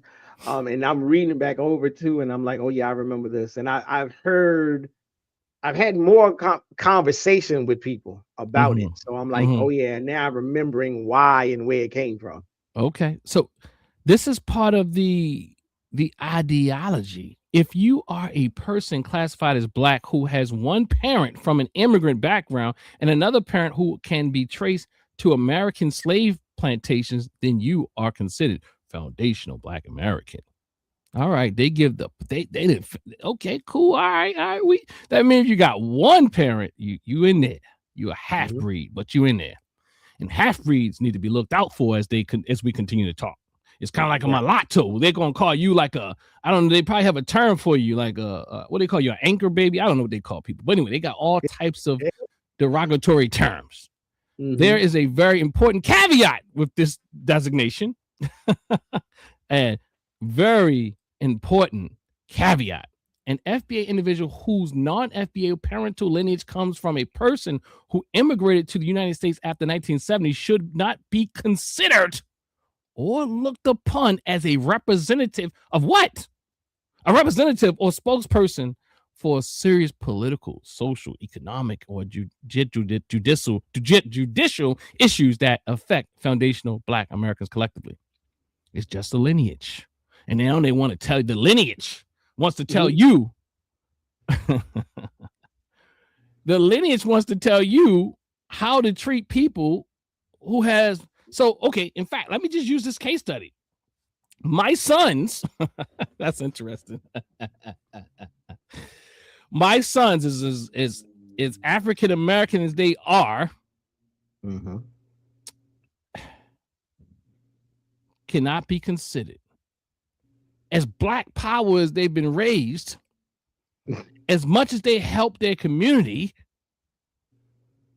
My sons, who don't know nothing about Jamaica, for real, besides their mama cook the food, they cannot be considered or looked upon as representatives or spokespeople for serious political, social, economic, or judicial issues that affect foundational Black Americans collectively.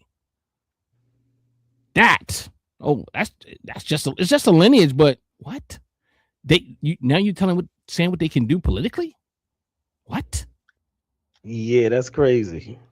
Okay, so what you say that? Cause like that's what I'm saying. Like I can't look the holiday, happy holiday, and all that. It's all you get down here to this type of thing, and look. I'm surprised they even have this on the website. So what people will show you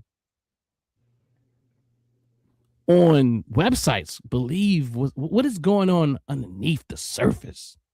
What do you say about that, cuz? Again, I mean, it's definitely, well, one, I would say they really should just embrace the idea that it is an ideology, because it is so painfully spelled out when you have all of these rules and definitions and terms and qualifications and qualifiers. That's the very essence of what an ideology is. Now, I do think it's like, even when I'm trying to be generous, even when I'm trying to be like, okay, I ride with you about something, then like, okay, if I like, am I reading it wrong? Are they literally saying that we still rock with you if you have FBA, but because you have FBA, you can't speak for us.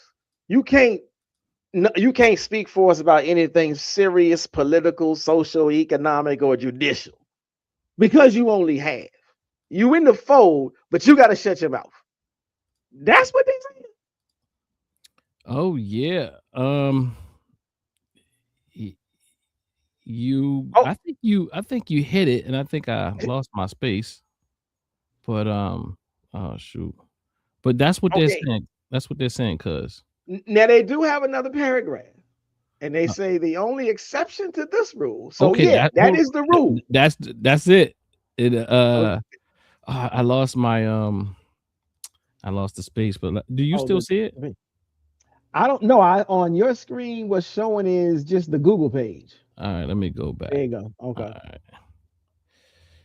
All right. Nice website. So yeah, in the next section, they do have an exception. They have an exception. Oh Lord, we didn't get down there yet. Oh boy. All right. So this is, but the goal is, this is not political.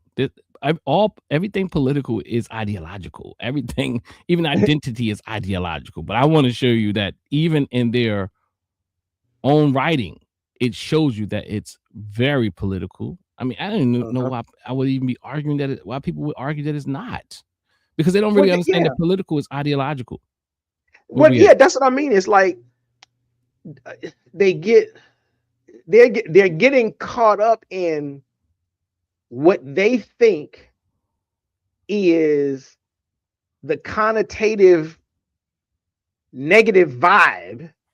When you say, well, this is an ideology. No, it ain't. You just think I said something bad. You think I just said something to disrespect you. That's right. And so then you're battling back. But I'm like, ideology itself is not a bad word. Well, it is, brother, because you're giving them too much credit.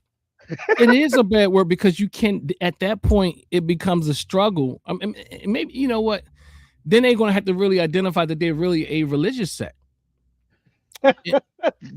Because the reality is, if they say it's an ideology, then they're going to have to say, well, they're going to have to even lie and act like everybody's a part of it, like a religious sect, and say, well, we all FBAers, you know? And but the reality is, but people get to choose their ideologies. The reason why they want to say it's a lineage is because they're saying, well, we're all here fall into this category. And we even have half-breeds, and half-breeds can be trusted. You know, I mean, they said we have half-breeds, you know, like these people who come from two strong African parents, even not even the one drop rule. We're talking about black continental, black Caribbean, or mixed with black person on this continent, the United States of America. And somehow you got to watch out for those Negroes, because now let's get to let's read this again. An FBA individual whose non-FBA parental lineage comes from a person who immigrated to the United States after 1970 should not be considered or looked upon as a representative or spokesperson for serious political, social, economic, and judicial issues that affect foundational Black Americans successfully. Now, I'm going to just cut to the chase. 1968, some major things happened. Also 1965? I can't remember but anyway, they want to include all the now this is my hypothesis, that they want to be able to include Malcolm X and the others who have parents who have migrated from other spaces that they know will be our sacred cows. You better not mess with Malcolm, you know. So after 1970, of course, they said this whole the immigrants after that came in and they formed their own communities, and the way that the government organized some laws and things of that nature had them become more displaced. I don't even know where they're talking about, really. I mean, like, every city don't have like immigrant blacks that are separate from the other blacks. Like, I mean, if you're like in maybe New York, perhaps, even Baltimore, just to be honest, we have a major Caribbean population, and they do move out into certain spaces, but it's still very integrated with other Black Americans. You have Park Heights in Baltimore that there's a lot of Caribbean restaurants. There used to be more. A lot of Jamaican, more Jamaican than anything. Then you have Trinidadian and others, you know. But you have the brothers and sisters from the continent, and they might live out in Randallstown, but they also live in the community. And you have to also realize, they'd be like, so where all that? People ask the most interesting question: where the Africans at? Where the Caribbean people at? I ain't go to school with them. I mean, I ain't see them in my, like, bro. First of all, second generation is very difficult to tell because they grew up with you. Right. If you ain't ever going to, you hear so many people, even that's part of these documentaries, said, I didn't know they was Caribbean until I went to their house and they offered me a certain type of food. Right. You don't always, it's very difficult to just say someone's Caribbean, because what do you think? You're going to do the hairline test that they talk about? Like, it just don't work that easy. Even brothers and sisters from the continent, you know, and it's so crazy. But nonetheless, let's keep going. The only exception to this rule is if the half FBA individual has verified track record of loyalty and tangible contributions to the betterment of the foundation of Black Americans on a grassroots level. The reason this rule applies to FBA people who immigrant lineage came to us after 1970 is because the African Caribbean immigrants before that time frame had different collective disposition and relationship. Oh, my sons probably can make it, but who's the officer? There you go. Yeah. They don't have. I mean, there's it's not an ideology. They don't have leaders. So who decides? Who? How do we vote on this? What type of process do they go through? It's not an ideology. There's no leader. There's no body. It's not an organization. Who decides on and who quantifies whether or not the track record is who verifies the track record? Who verifies and quantifies the loyalty and the tangible contributions to the betterment of foundational Black Americans on a grassroots level? And when you get upset with them, can you just call them, if they disagree with you for one thing, and you're going to just say tether? Yeah, that's I mean, even in the chat, you know, they're still assigning us the label of tether because we're not on the bandwagon. We're not, even if somebody said, I'm halfway on the bandwagon, well, you still a tether because you're not all the way on the bandwagon.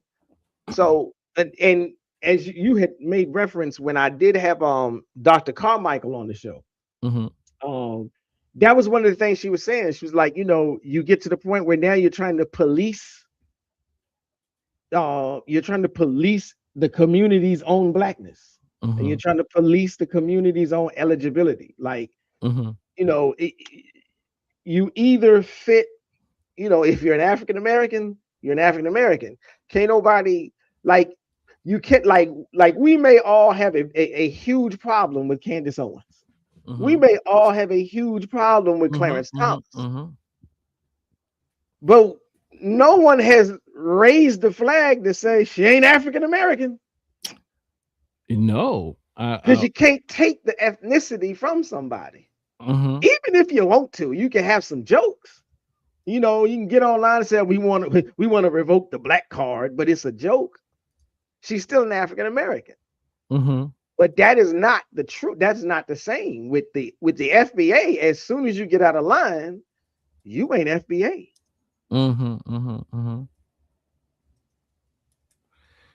So as soon as you get out of line, you're not FBA. And you know, in Cross Niggerson's theory on Black identity, what they call that is, oh yeah, we all black, or we have Black identity, but someone like a Candace Owens or the young lady who used to be on a Huxtable show, they're more like assimilationists. So they still fall under the umbrella term of African American or what have you. I think, not sure if Candace Owens has some quote unquote lineage elsewhere. Maybe, I'm not sure, but yeah, but nonetheless, somebody in the chat said that she's somebody in the chat said she's Jamaican, and I'm like, okay, you know, so I got a bad example, but you still know what I'm saying. Okay, we can switch it over to Clarence Thomas. The point still holds. Or Thomas Sowell, or Glenn Laurie, or many other people like that. Right. In fact, I'm going to argue that brother, Frank Zanu, studied them, and and they all getting that bag off of being. They all getting that bag. Even Glenn Laurie talks about, you know, he held his position sometimes and was afraid to come out. And really alter his position because of his audience. You know, there's a lot that like if you really want to be like a Jesse Lee Peterson, there's a lot. Look, you'll get some money, and your YouTube channel will grow quickly. It will grow, yeah. The African brother Frank Zanu is like, well, you know, people think I've been doing this for years, and you know, I've only been doing it for 8 months. When he was on I want you and I to do a I saw that. Yeah, I've only been doing this for 8 months. Yes, if you're going to be a straight in the Black community, if you're Black and you come out as a straight conservative, hardcore conservative, and hardcore white supremacist points, you're gonna become very popular really quickly. Yeah. In that video with the sister, I would like for you and I to do a review of that. She was giving it to him, and she was from like Kenya. She was giving it to him. I think we should do a review of that, cuz I would love it.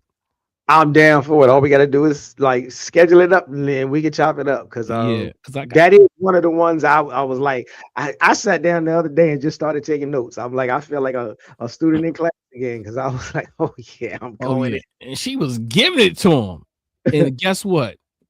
Her awakening, you can tell, comes from a lot of the African American purportedly allegedly FBA elders, ancestors, and scholars, right? Our people. So and it was a good thing. So let me go back to this. I'm gonna try to come off of this and not be here too much longer. Let's see here. We have okay. All right, so let's go back to the ideology. So again, the only exception to the rule is the half FBA individuals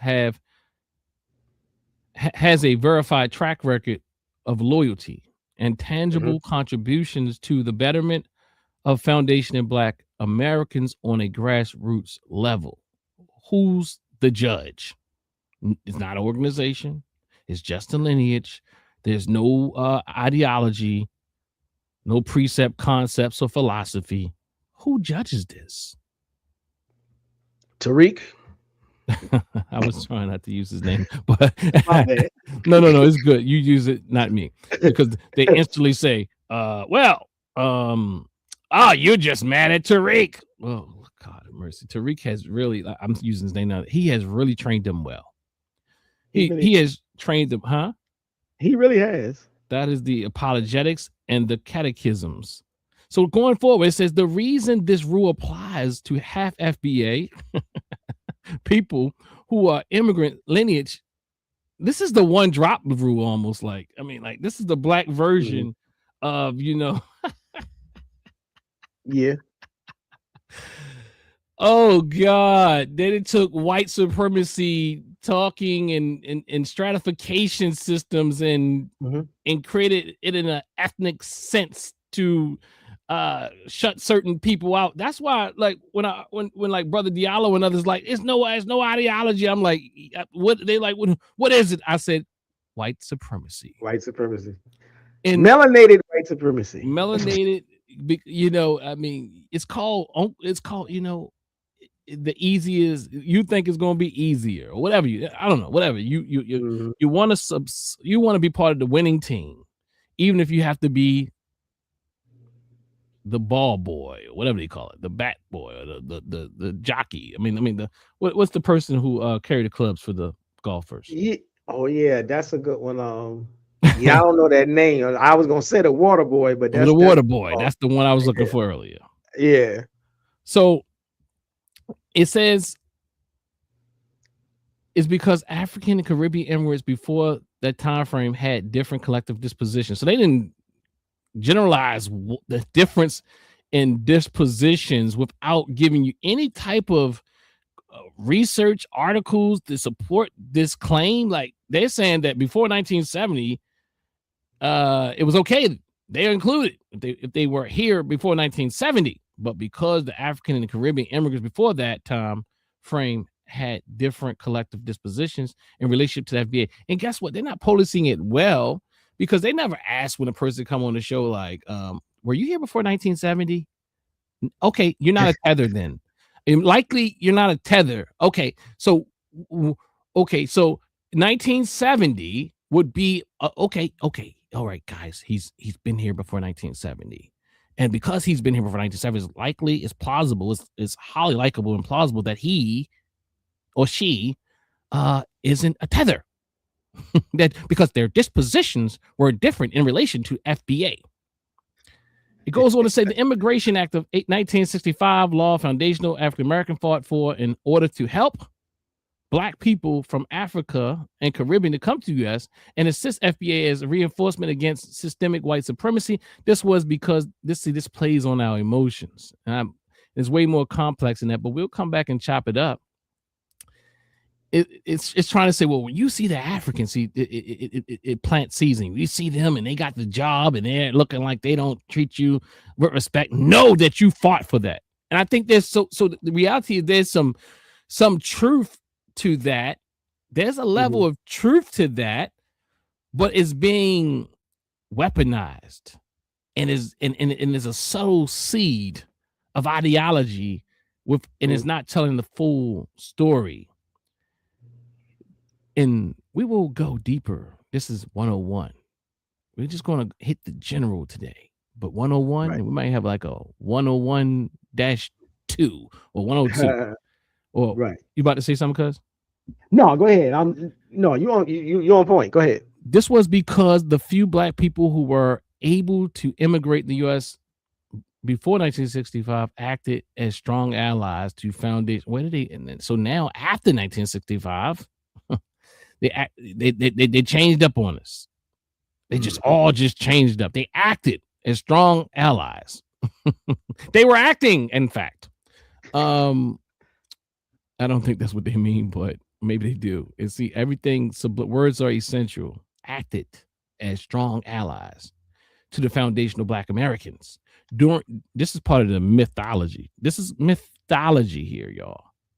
During Jim Crow, because they're not going to see they're talking about behavioral differences, but you have to look at the entire story. But people who have succumbed to trauma, who have not healed from trauma, will only give you fragments of any story. They will not give you the entire story. They'll pull out the pieces to keep you traumatized, to keep you in the trance. During the Jim Crow era in America, African and the Caribbean immigrants did not have their own segregated enclaves apart from FBA. Oh God. Some places they do, and some places they still don't. And yeah, if you're in Baltimore, you don't know who you living next to. It's a reality. You know, in order for them to thrive, they had to have unity with foundational Black Americans. And I'm going back to a point. When people ask the question, I don't see them in my community. The other craziness is you're not going to see as many immigrants from the continent or the Caribbean in your neighborhood to equal to yours to the what you call FBA, because the population isn't that large. And that's on top of the fact that they've integrated so well that you can't even tell. They practice African American culture outside the house. Now you have where some and many have evolved to maintain their culture, but in fact, a lot of them, my good brother Montu, you can't tell me he's not an African American. He had to realize at some point, pardon Montu, but he had to realize at some point that he had to realize, damn, I'm not like my mother and father from Jamaica. So, but he grew up here, so it's like he had to really think about it, like, damn, my grandparents don't come from here. But he's so entrenched in African-American culture because he grew up here. He had to really take a step back and say, damn, I'm not like African-American the same way you African-American. You know, he had to like really look at that. In order for them to thrive, they had to have unity with foundational Black Americans and get on code. That's their word. With them against the common enemy, which was and is white supremacy. The white supremacy is practiced within FBA, and white supremacy is, it can't be denied that we all have been punch drunk by it. And people like the Frank Zanus are practicing white supremacy at best. He tries to intellectualize it. He's very tricky. He makes good points at times, but then he can't hold fast on anything. So let's see if there's anything else I want to hit here. Let me just finish it up real quick. Because of their track record of loyalty and dedication to the fight against white supremacy during this era, many Black immigrants and half FBA activists became respected spokespersons for Foundation of Black Americans. People like Jamaican immigrants Marcus Garvey, there you go. They're going to be clear. We're not talking about them because we don't want that fight. Right. So they're going to be like, okay, we have some exceptional Negroes here. So people like Jamaican immigrants Marcus Garvey and half FBA Malcolm X, whose father was FBA and mother was from Grenada, became icons to FBA. So they didn't want that smoke. You hear me? They didn't want that smoke. They knew if they didn't clarify that they would have too much smoke and it would challenge their ideology. Right. So after I just give them a point they can talk about, because most of them haven't read this, and they're going to now say you're going to start hearing around the internet. Oh, well, after 1970, Malcolm X was before 1970. You're going to start hearing them now because they didn't even read this themselves. Right. They don't. Right. I haven't really heard them saying that. But J. Edgar Hoover, FBI COINTELPRO agenda was in full swing at this time, targeting and neutralizing Black organizations and any form of Black solidarity with other empowerment-minded individuals.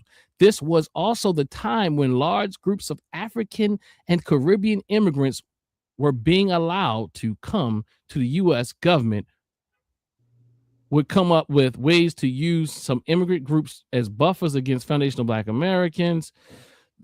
I mean, let's look. Okay. Now you want to say how they use immigrants as buffer groups, and the U.S. government didn't intend on allowing another Marcus Garvey or Stokely Carmichael. Then they trying to play with the words like, well, we still love Marcus Garvey and Stokely Carmichael though. But at the same time, they're saying they use buffer groups as if they didn't use us against us within what they call FBA. Mm-hmm. Like, you're leaving out things. That's what a traumatized mind does. But I think the trauma for this particular person is a little different. And let me be clear. I want to play a clip. Starting in 1970, the U.S. government implemented benign neglect policy against foundational Black Americans while they began to prioritize allocating tangible resources, immigrant groups. Consequently, this incentivized many individuals from immigrant backgrounds to collaborate with white supremacists. You see how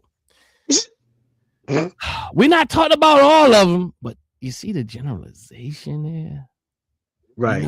Like the seeds that are being planted and sabotage the progress for FBA, the danger of allegiances. Okay. Historically, there have been two types of half FBA individuals. In the general sense, loyalists to the FBA lineage and heritage, anchored tethers. Now, they didn't put a lot of work into this because they must have had some arguments like, what about Malcolm? What about Malcolm? So they had to do a little bit extra work. Loyalists to their FBA lineage and heritage. Two, anchored tethers who view, it's a beautiful thing. Because after this class, FBA is going to be able to fight better, because they're going to start mentioning these things because I just taught them their own apologetics. Right. I am giving you points on how to be a better apologist. I'll guarantee you're going to start hearing them say, well, because 1970 and before, like, you haven't heard them say these things. And Malcolm X, they would never come back. But now that I'm giving them a lesson that helped them out with their fallacious fight. That's sad. But let's see. So there's two types. Half FBA of FBA individuals in a general sense. Loyalists to the FBA lineage and heritage. Anchored tethers who view FBA society as a group to exploit, ultimately, and replace. Okay, so it's black and white. That's all you got. You got two. They either all for us or all against us. There's no nuance. It's black and white. It's trauma written.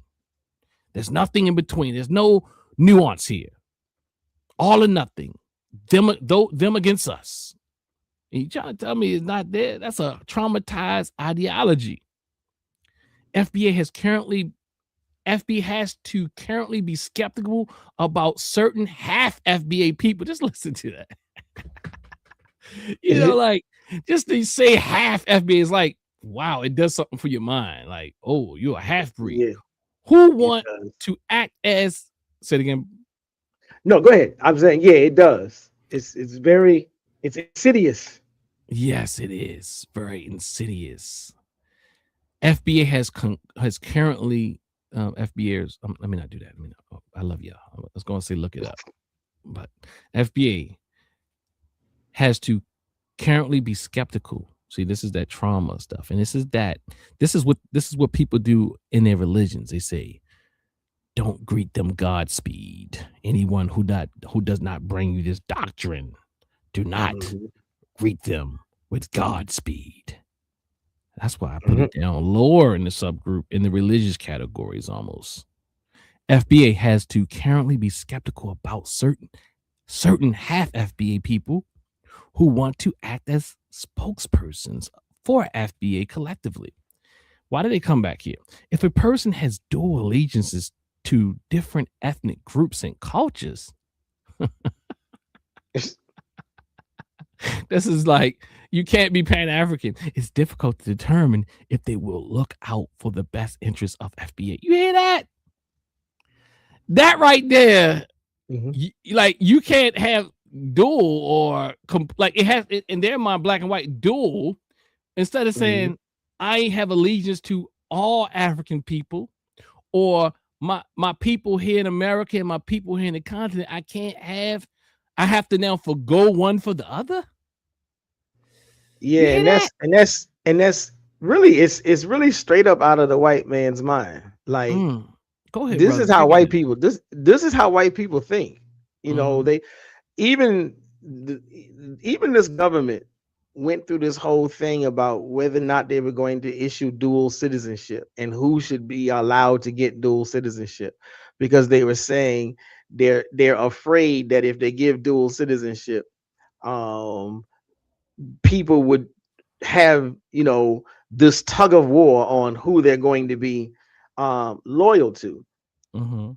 But this is all but it's all stemming from white man mindedness. I mean, quite frankly, it's not that difficult to be able to separate.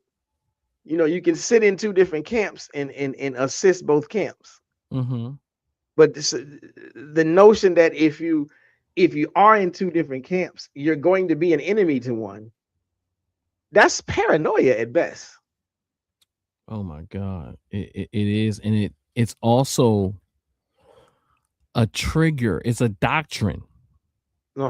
It's a doctrine to exacerbate the trauma that's already there, that's laid dormant. It's a trigger. It's a way to penetrate those who have done healing.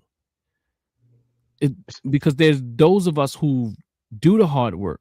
Because when you're in this society and we all get touched by this ideology of white supremacy, and I say ideology, be clear. I don't want no debates, Diallo. I'm not saying it's a real thing. So it's an ideology that we all are fighting. That is that Afrophobia that Dr. Wade Noble speaks about and others. We've been taught to hate ourselves. So when we go through these healing processes, all you have to do is read this and say, this is bullshit. Excuse my language. And then you go to work and you see an African brother say, who didn't smile at you. And you say, you know what? I didn't even believe that shit. But look, see him? They right about that shit. That's how it is. And this is how people implant ideas in your mind.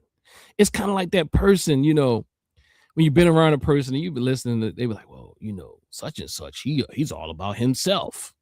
He don't care about nobody else. And you're like, no, he's a good bro. He's a good bro. No, he good. 3 years later, you ask him something, he says no, and then what comes back to your mind? He is all about himself. All he said was no one time, and now that seed that was been planted now germinates.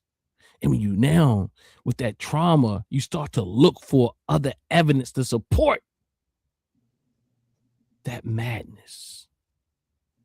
And that's what people do when they're horrible scientists. They don't look for things to debunk the accuracy of a thing. They look for things to support it. And it's really easy to pull for straws, quite like this doctrine has done, to support whatever fallacious identity that you want to make. And the identity, moreover, not the identity, but moreover, the ideology that supports this fallacious identity, because the identity was created for the ideology. It says, where did I leave off? It says, let me just start over. It gets a little bit interesting here. FBA has to currently be skeptical about certain half FBA people who want to act as spokespersons for FBA collectively. If a person has dual allegiances to different ethnic groups and cultures, it's difficult to determine if they will look out for the best interests of FBA, even for FBA. Here we go. Who has a history of prioritizing other groups. Oh, if you speak up for, I guess that sounds like if you just speak up for another group. Oh, no, we need to do better. Oh, see, they prioritize. This is the doctrine. This is the catechism. This is the seed planted in your mind that tells you they are the enemy. Let's say it again. Even full FBA who has a history of priority or of prioritizing other groups, religions. What other religions?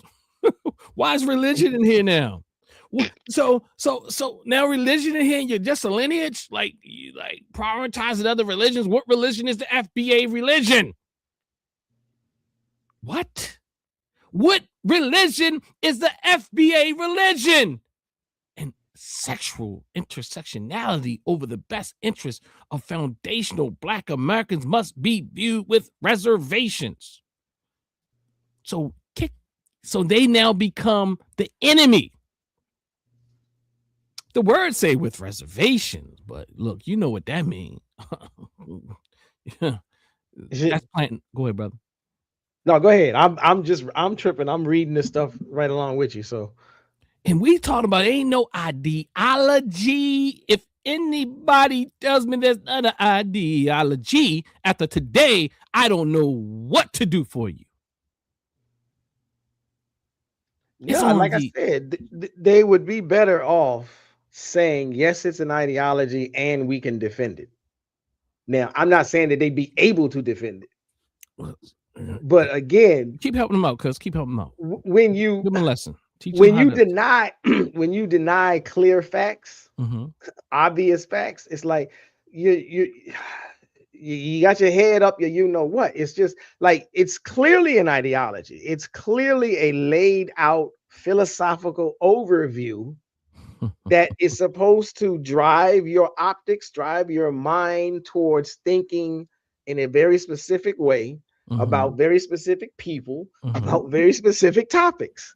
Absolutely. So if it walks like a duck and it quacks like a duck, it's not a pigeon. It's dark.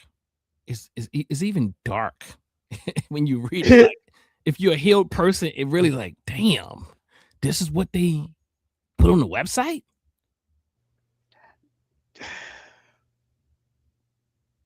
You was about to say something. No, I'm exasperated because it's like, yeah, when you really think, I was gonna say loud and proud, but wrong. But that's the thing, and to some extent, I will say, it also stems from at least a little bit of just the zeitgeist of America as it is. You know, the Donald Trump effect is to dig deep down. And get real close, put your hands on all the vitriol and the hate that you've been carrying, and let that light shine. And let that be your rallying call, your trademark, the flag of hatred. And it is what Trump is good at, and is what he is you know, using to guide the nation, so to speak. Mm-hmm. And this group of individuals, they're just dipping it in chocolate. My dear brother, and I agree with him that I don't know what he meant, but he said something on his post, and he's been kind of ascribing to FBA, and my brother, one of my brothers, you know, not my biological brother, but one of my brothers in the movement, been subscribing to this. And one of the things he said, there's more there, like all groups. Now he has the dinner. He says all groups have their more extreme factions, but this is the quintessential group. This is the mother of the group. This is, as you look at the website, it's the website, and the word I was looking for earlier, because it's official FBA.com. This is the official FBA doctrine. This is the official one where the copyright owner owns the copyright, and the one who created the term created and put together, I believe. Mm-hmm. Yeah. Official FBA.com. You can check me on that if this is the official website from him. I think I'm pretty sure it is. It It is. is. Yeah. So, so let's continue, and we're going to finish it up here, I believe. And almost all. Okay, again, let's back up. I'm recursive because I like to. This is about educating. This is not about debating.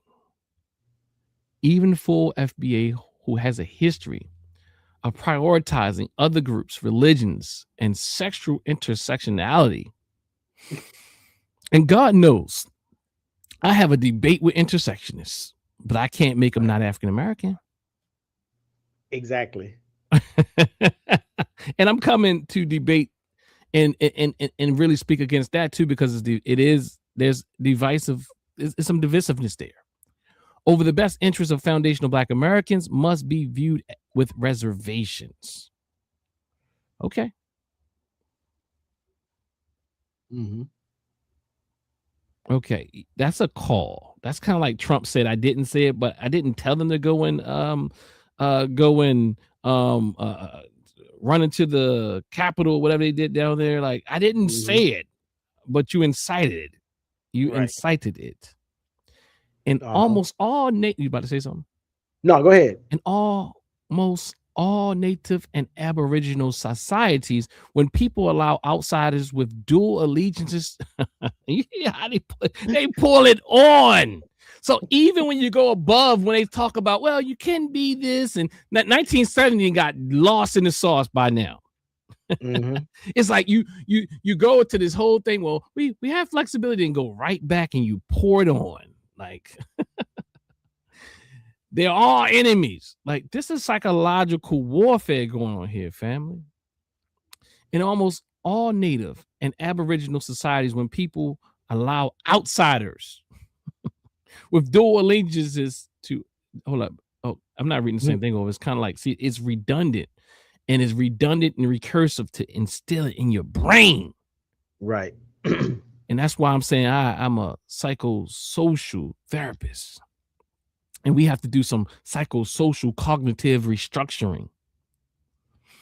So in almost all Native and Aboriginal societies, when people allow outsiders with dual allegiances to other nations or ethnic groups to act as their representatives, this ultimately causes the decline of their societies. Source, please. This happened in the 16th century with the Portuguese colonizers, Lancados, married into royal West African families. The mixed race offsprings from they didn't pull out something. We're gonna give you an example here. We're gonna go. The Portuguese colonizers called Lancados, married into royal West African families. The mixed race offsprings from these unions, who were elevated to powerful positions, often sided with the European side of their lineage. Now, guess what? People typically, it seems, lost people will side, as FBA does, and a lot of these other groups, wittingly or unwittingly, side with the oppressor. Many of us unwittingly do so. Mhm. Often sided with the European side of their lineage to ultimately undermine African society and help facilitate the transatlantic slave trade. All right, now, see, you gotta keep it in there. Often sided with the European side of the lineage to ultimately undermine African society and help. Now, I don't have the fact checks or anything on this. We'll look at the information later. Mhm. But what I will say is it is media warfare. It doesn't matter whether or not it's true or it's stretched or whatever it is. That's not the point. The point here is it's being used and weaponized in a way to impact your affect, emotions, and to instill certain political positions in you that control your actions, ideology. The same thing happened to the Native American tribes who allowed this is like you got to put the violin on like Brother Talker be doing. The same thing happened to many Native American tribes who allowed European colonizers to intermarry into their groups and become representatives for them. This was the beginning of the decline of their societies. Oh God, they didn't need to marry in to decline these societies, folk. I can tell you that right now. They didn't have to intermarry. They didn't. Right. White people or white settlers, they didn't have to marry into. They didn't have any. They didn't, what do they call it? They didn't hold any. What's the word about Brother Shabazz? Everybody was a. Say it again. No, go ahead. Everybody was a. It's kind of like everybody. They didn't really care. There was no. What's the term I'm looking for? It's like no prisoners or what? How did they say it? No. Ain't no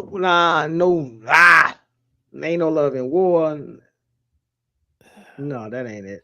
Well, what I'm trying to say is they didn't really care who you were. If you were in their way, they were going to, they will oppress anybody. And anybody got in their way, they would wipe them out. They didn't really care. It doesn't matter. Like the marrying in part is like a part of the propaganda here. Like they didn't have to marry. They would rape your women. they would rape you. They would rape the men. They didn't have to marry you to do that. In fact, it was illegal at times, and they still was ruling over you. It was illegal to marry in some cases, in spaces and time frames, but they still practice white supremacy. In modern times, in colonization, in modern times, the white establishment deliberately elevates non-FBA or anchored tethers to act as spokespersons and leaders for foundational Black Americans. And the results of this practice has been devastating for FBA. Now, you know, when I read that, I think this is hot. Well, I'm going to say disingenuous like all the rest of the stuff wasn't. But really, like, I'm thinking like all these people that are FBA that are also in power, what do you say about them? What are they doing? Well, I'm like, go ahead. Because that's, to some extent, that's where they should be putting a little bit more of their energy, their anger and whatnot. Like, you know, we clearly have a track record of a certain, you know, the Congressional Black Caucus, for example, and, you know, Black mayors and Black school board members and whatnot. And a lot of them have not necessarily been fighting the right fight. At least that's the perception. Now, but you do better to say, wait a minute, we need to hold these people accountable. Then start screaming just because, you know, a person with Jamaican ancestry just got elected into the House. Like, that's not where your problem stem from. If you got a black mayor and the black mayor ain't never, sided with the community on the community issue, your problem is not the new Jamaican backgrounded mayor. It's the FBA that didn't do nothing.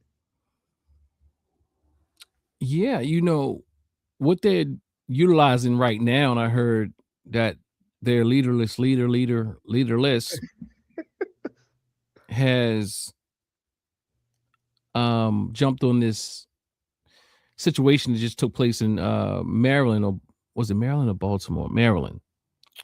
And the governor who vetoed the reparation study bill or what have you, right? Who I think he has some Caribbean ancestry, or maybe on one side or another.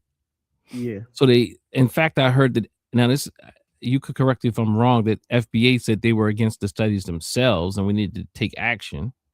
And he said something very similar, but he vetoed it to say we don't need any studies. We need to do something, for whatever political reasons why he did it. And they're utilizing that to say, well, look, this tether has stopped he's vetoed the bill to study reparations. And I think from what I've looked at a little, and I could be wrong on this one, is that they, for the most part, think that the study is fruitless as well. But even with that, let's say that they even support that, it doesn't change what I'm about to say. Okay. And what I'm about to say is this. So one of the main organizations that fought to overturn that veto, to influence the Black Caucus, was a revolutionary Pan-Africanist group here in Baltimore by the name of Leaders of a Beautiful Struggle. So let me say that again.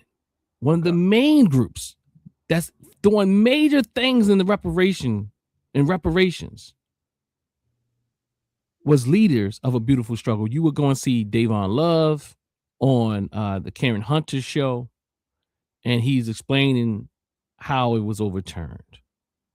And he will explain that he and his comrades, good brother Lawrence and the sisters and everyone who works with that organization, who do wonderful and beautiful work here in Baltimore on the political front, always down at our state capital, Annapolis, really fighting on behalf of us here, which is another fallacy and myth that Black Pan-Africanists don't do anything here. They don't want to do things here. They're all about saving Africa when everything we do is right here.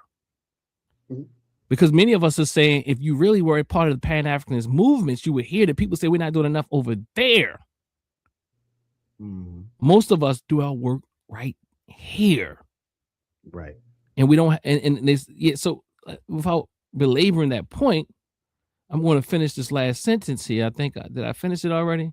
In modern times, the white establishment deliberately elevates non-FBA or anchored tethers to act as spokespersons and leaders for foundational Black Americans, and the results of their practice has been devastating for FBA.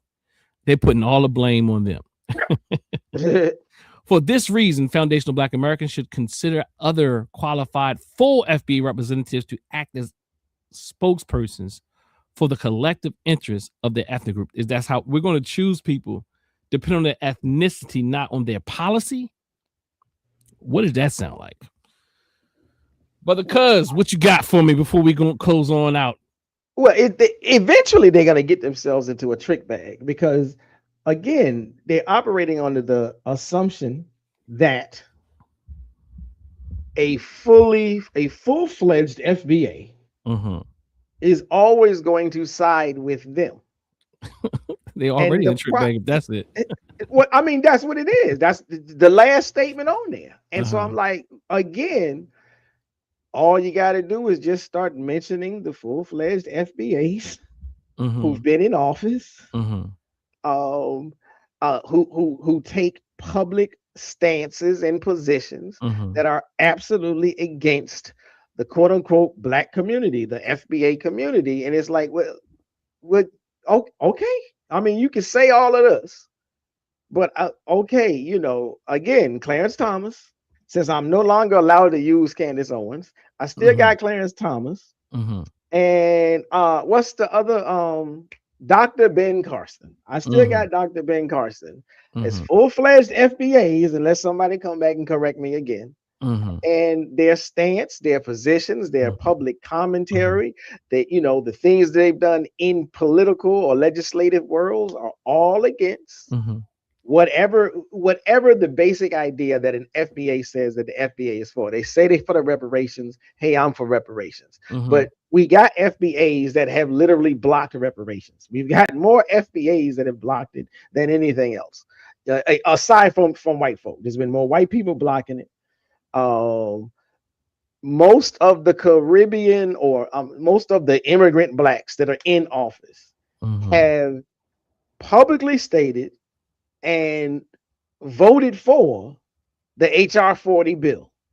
Now they got a problem with the HR 40 bill, but the immigrant blacks said it needs to be moved on to the next level so you can get it done. So the ideology, the definitions, and the cautionary tales in the whole write-up, it still does not cut the mustard of what the reality is. If there's been more FBAs throwing monkey wrenches into the acquisition of reparations, then why are you not talking about them? Why are you talking about the immigrant blacks when they're not the ones that said, I don't want to vote for it? They're not the ones that said, I don't think we deserve it. Yeah.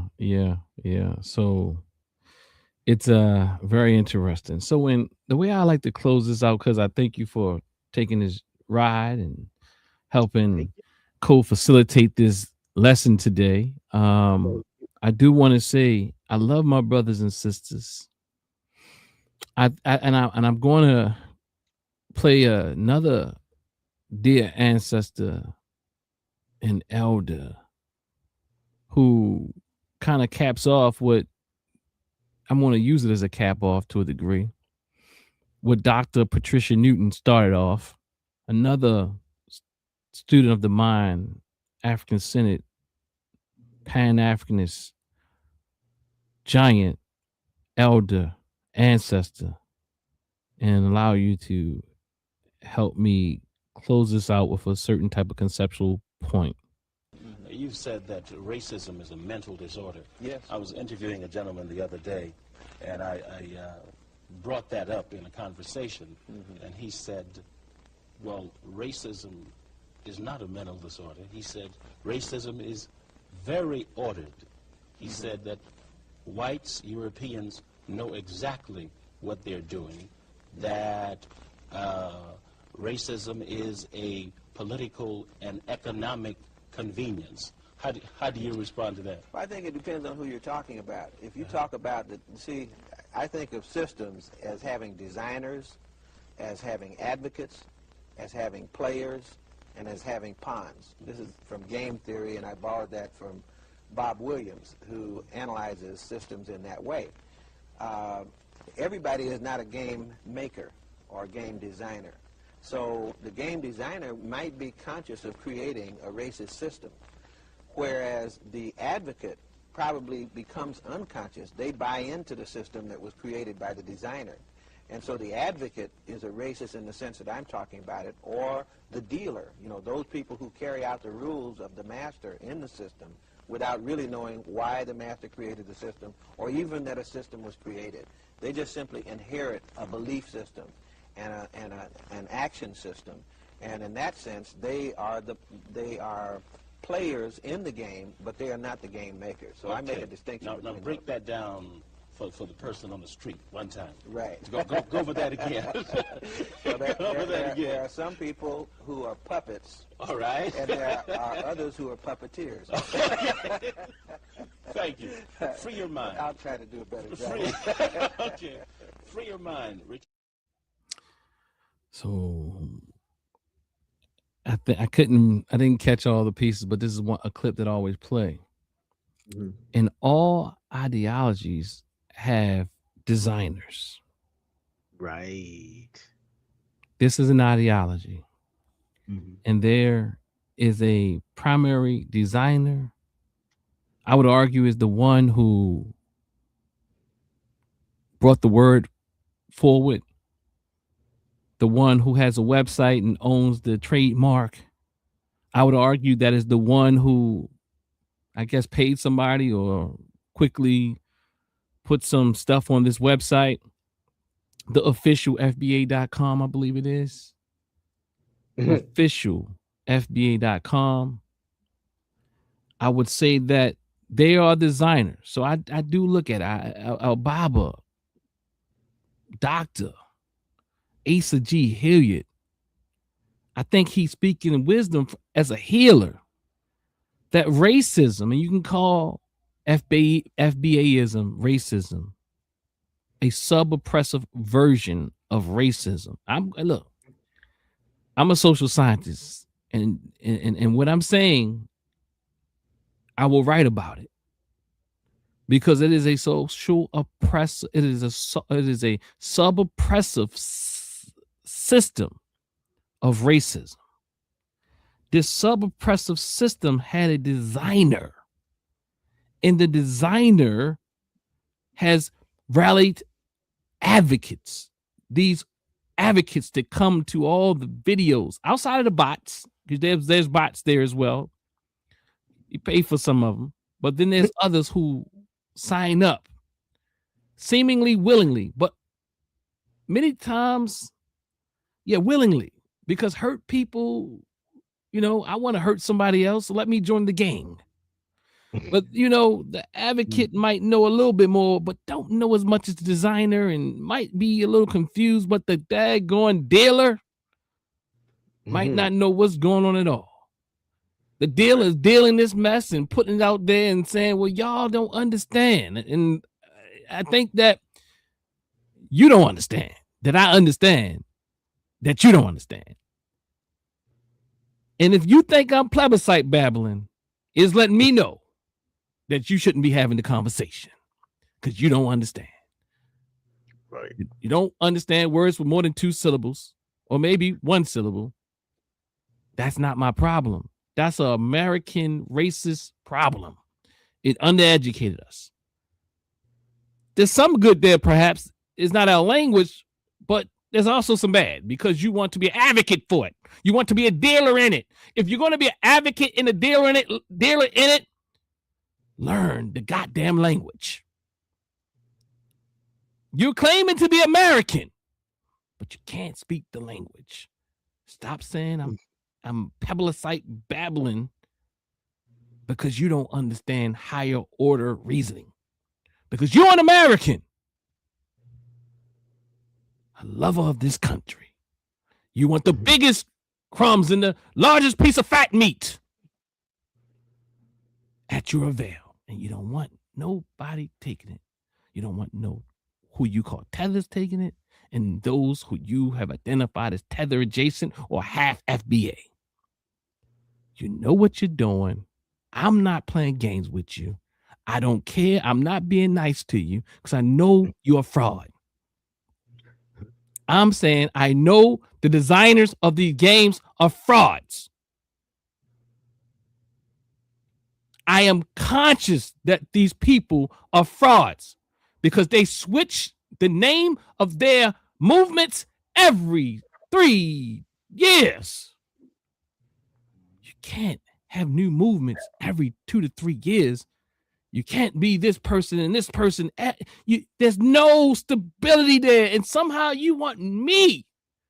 See, I know personality and I understand how personality works. That is an unstable person. And I'm not following anything that a person like that puts together because it's quite like the president of this United States. He's crazy. He doesn't care. He's a malignant narcissist. And he's a leader of a cult. I'm talking about the president.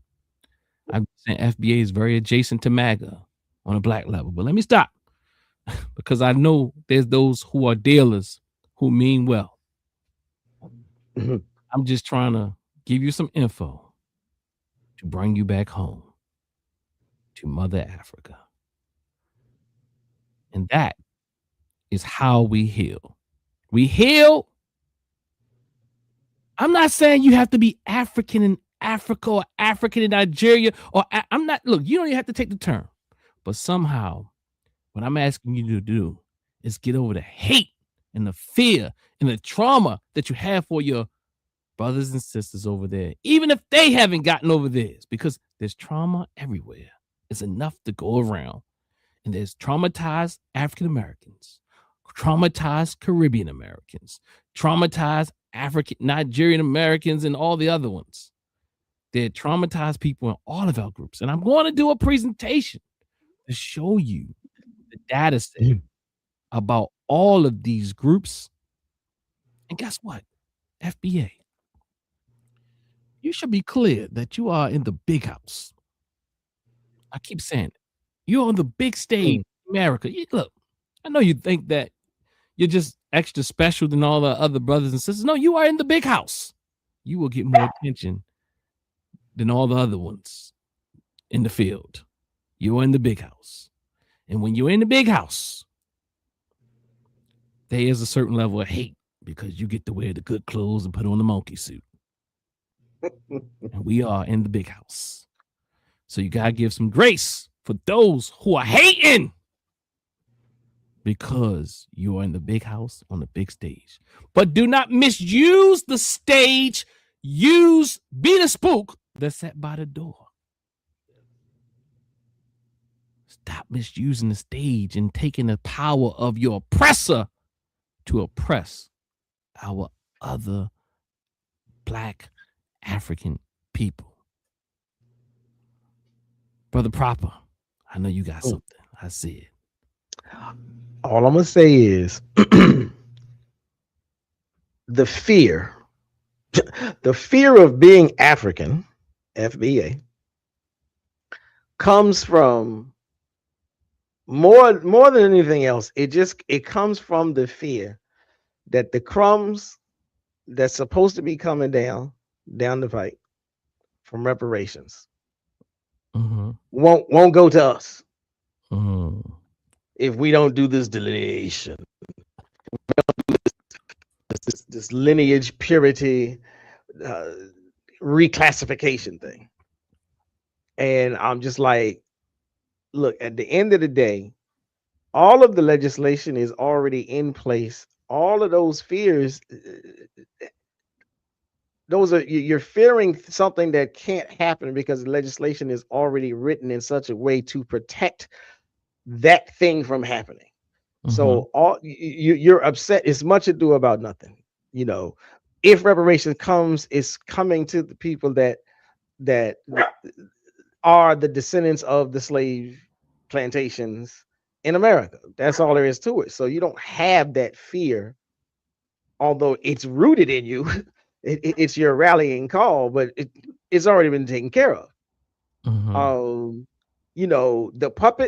puppet masters, when you start playing into these games of divide and conquer, that's exactly what it is. When you feel justified in separating and splitting various groups within the race or the culture or etc., you're playing the game of divide and conquer. That's all there is to it. They used to have to train. They used to have to go out and find some Black people and train them to come in and infiltrate. But now, with the likes of Tariq Nasheed, they don't even have to train him anymore. They just got him to do it, and now he got minions that's just doing it for free. Brother Proper. I want to hear about the ideology. You want to hear about the ideology? Again, the ideology is it's a formal, systemized set of beliefs. They have the beliefs, and we've been talking about them and review them on the website. They like to say in the chat that it's not an ideology, but you can't have anything political, like you were saying. It's a political movement. You can't have a political movement without a set of ideologies. Right. We hold these truths to be self-evident. And it goes back to what you're saying, even the fear is being perpetuated by the ideology. All that you said. There's already some fear inside of us, but then the ideology creates and re-triggers and brings about more fear. Because it's more formal. It's like it's laid out, you know, it's laid out and it's spelled out, so it makes you feel as though someone is giving voice to what you thought, to what you was afraid was happening, to what you feared might occur. And so then when somebody gives you that voice, that validates your fear. I knew it was something. I couldn't put my finger on it, but I knew it was something. That's what it is. They right. We need to fight. Let me hit this for you, because I think it kind of was befitting of where you was going. That's some social cultural we sick boss.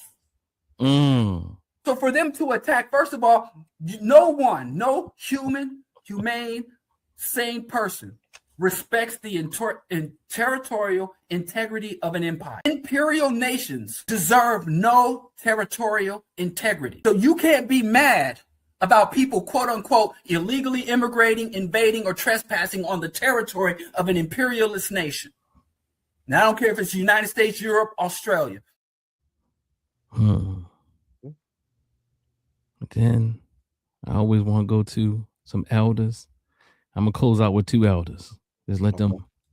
All cultures condition the people that belong to them. All cultures ultimately must have some means of rewarding and punishing behavior. And that's another thing we don't want to face, you know. We want everybody to do right just because it means doing right. And this is what I said earlier when we talk about these conspiracies and the boule. You're not going to win this game if you don't have a means of neutralizing people and rewarding people. And yes, sir. That's a good reminder, because we just want to get along. But the reality is sometimes they got to get that work. And Brother Proper, you got any closing words? Because I'm going to let the mama close us out how she started us. But you got any closing words? Make sure everybody in the chat hit the like button, share these channels, and keep the comments coming. That's all I'm gonna say. We gonna let's hear from the elder. Let's hear from the elder and family. Let mama close us out how she started us.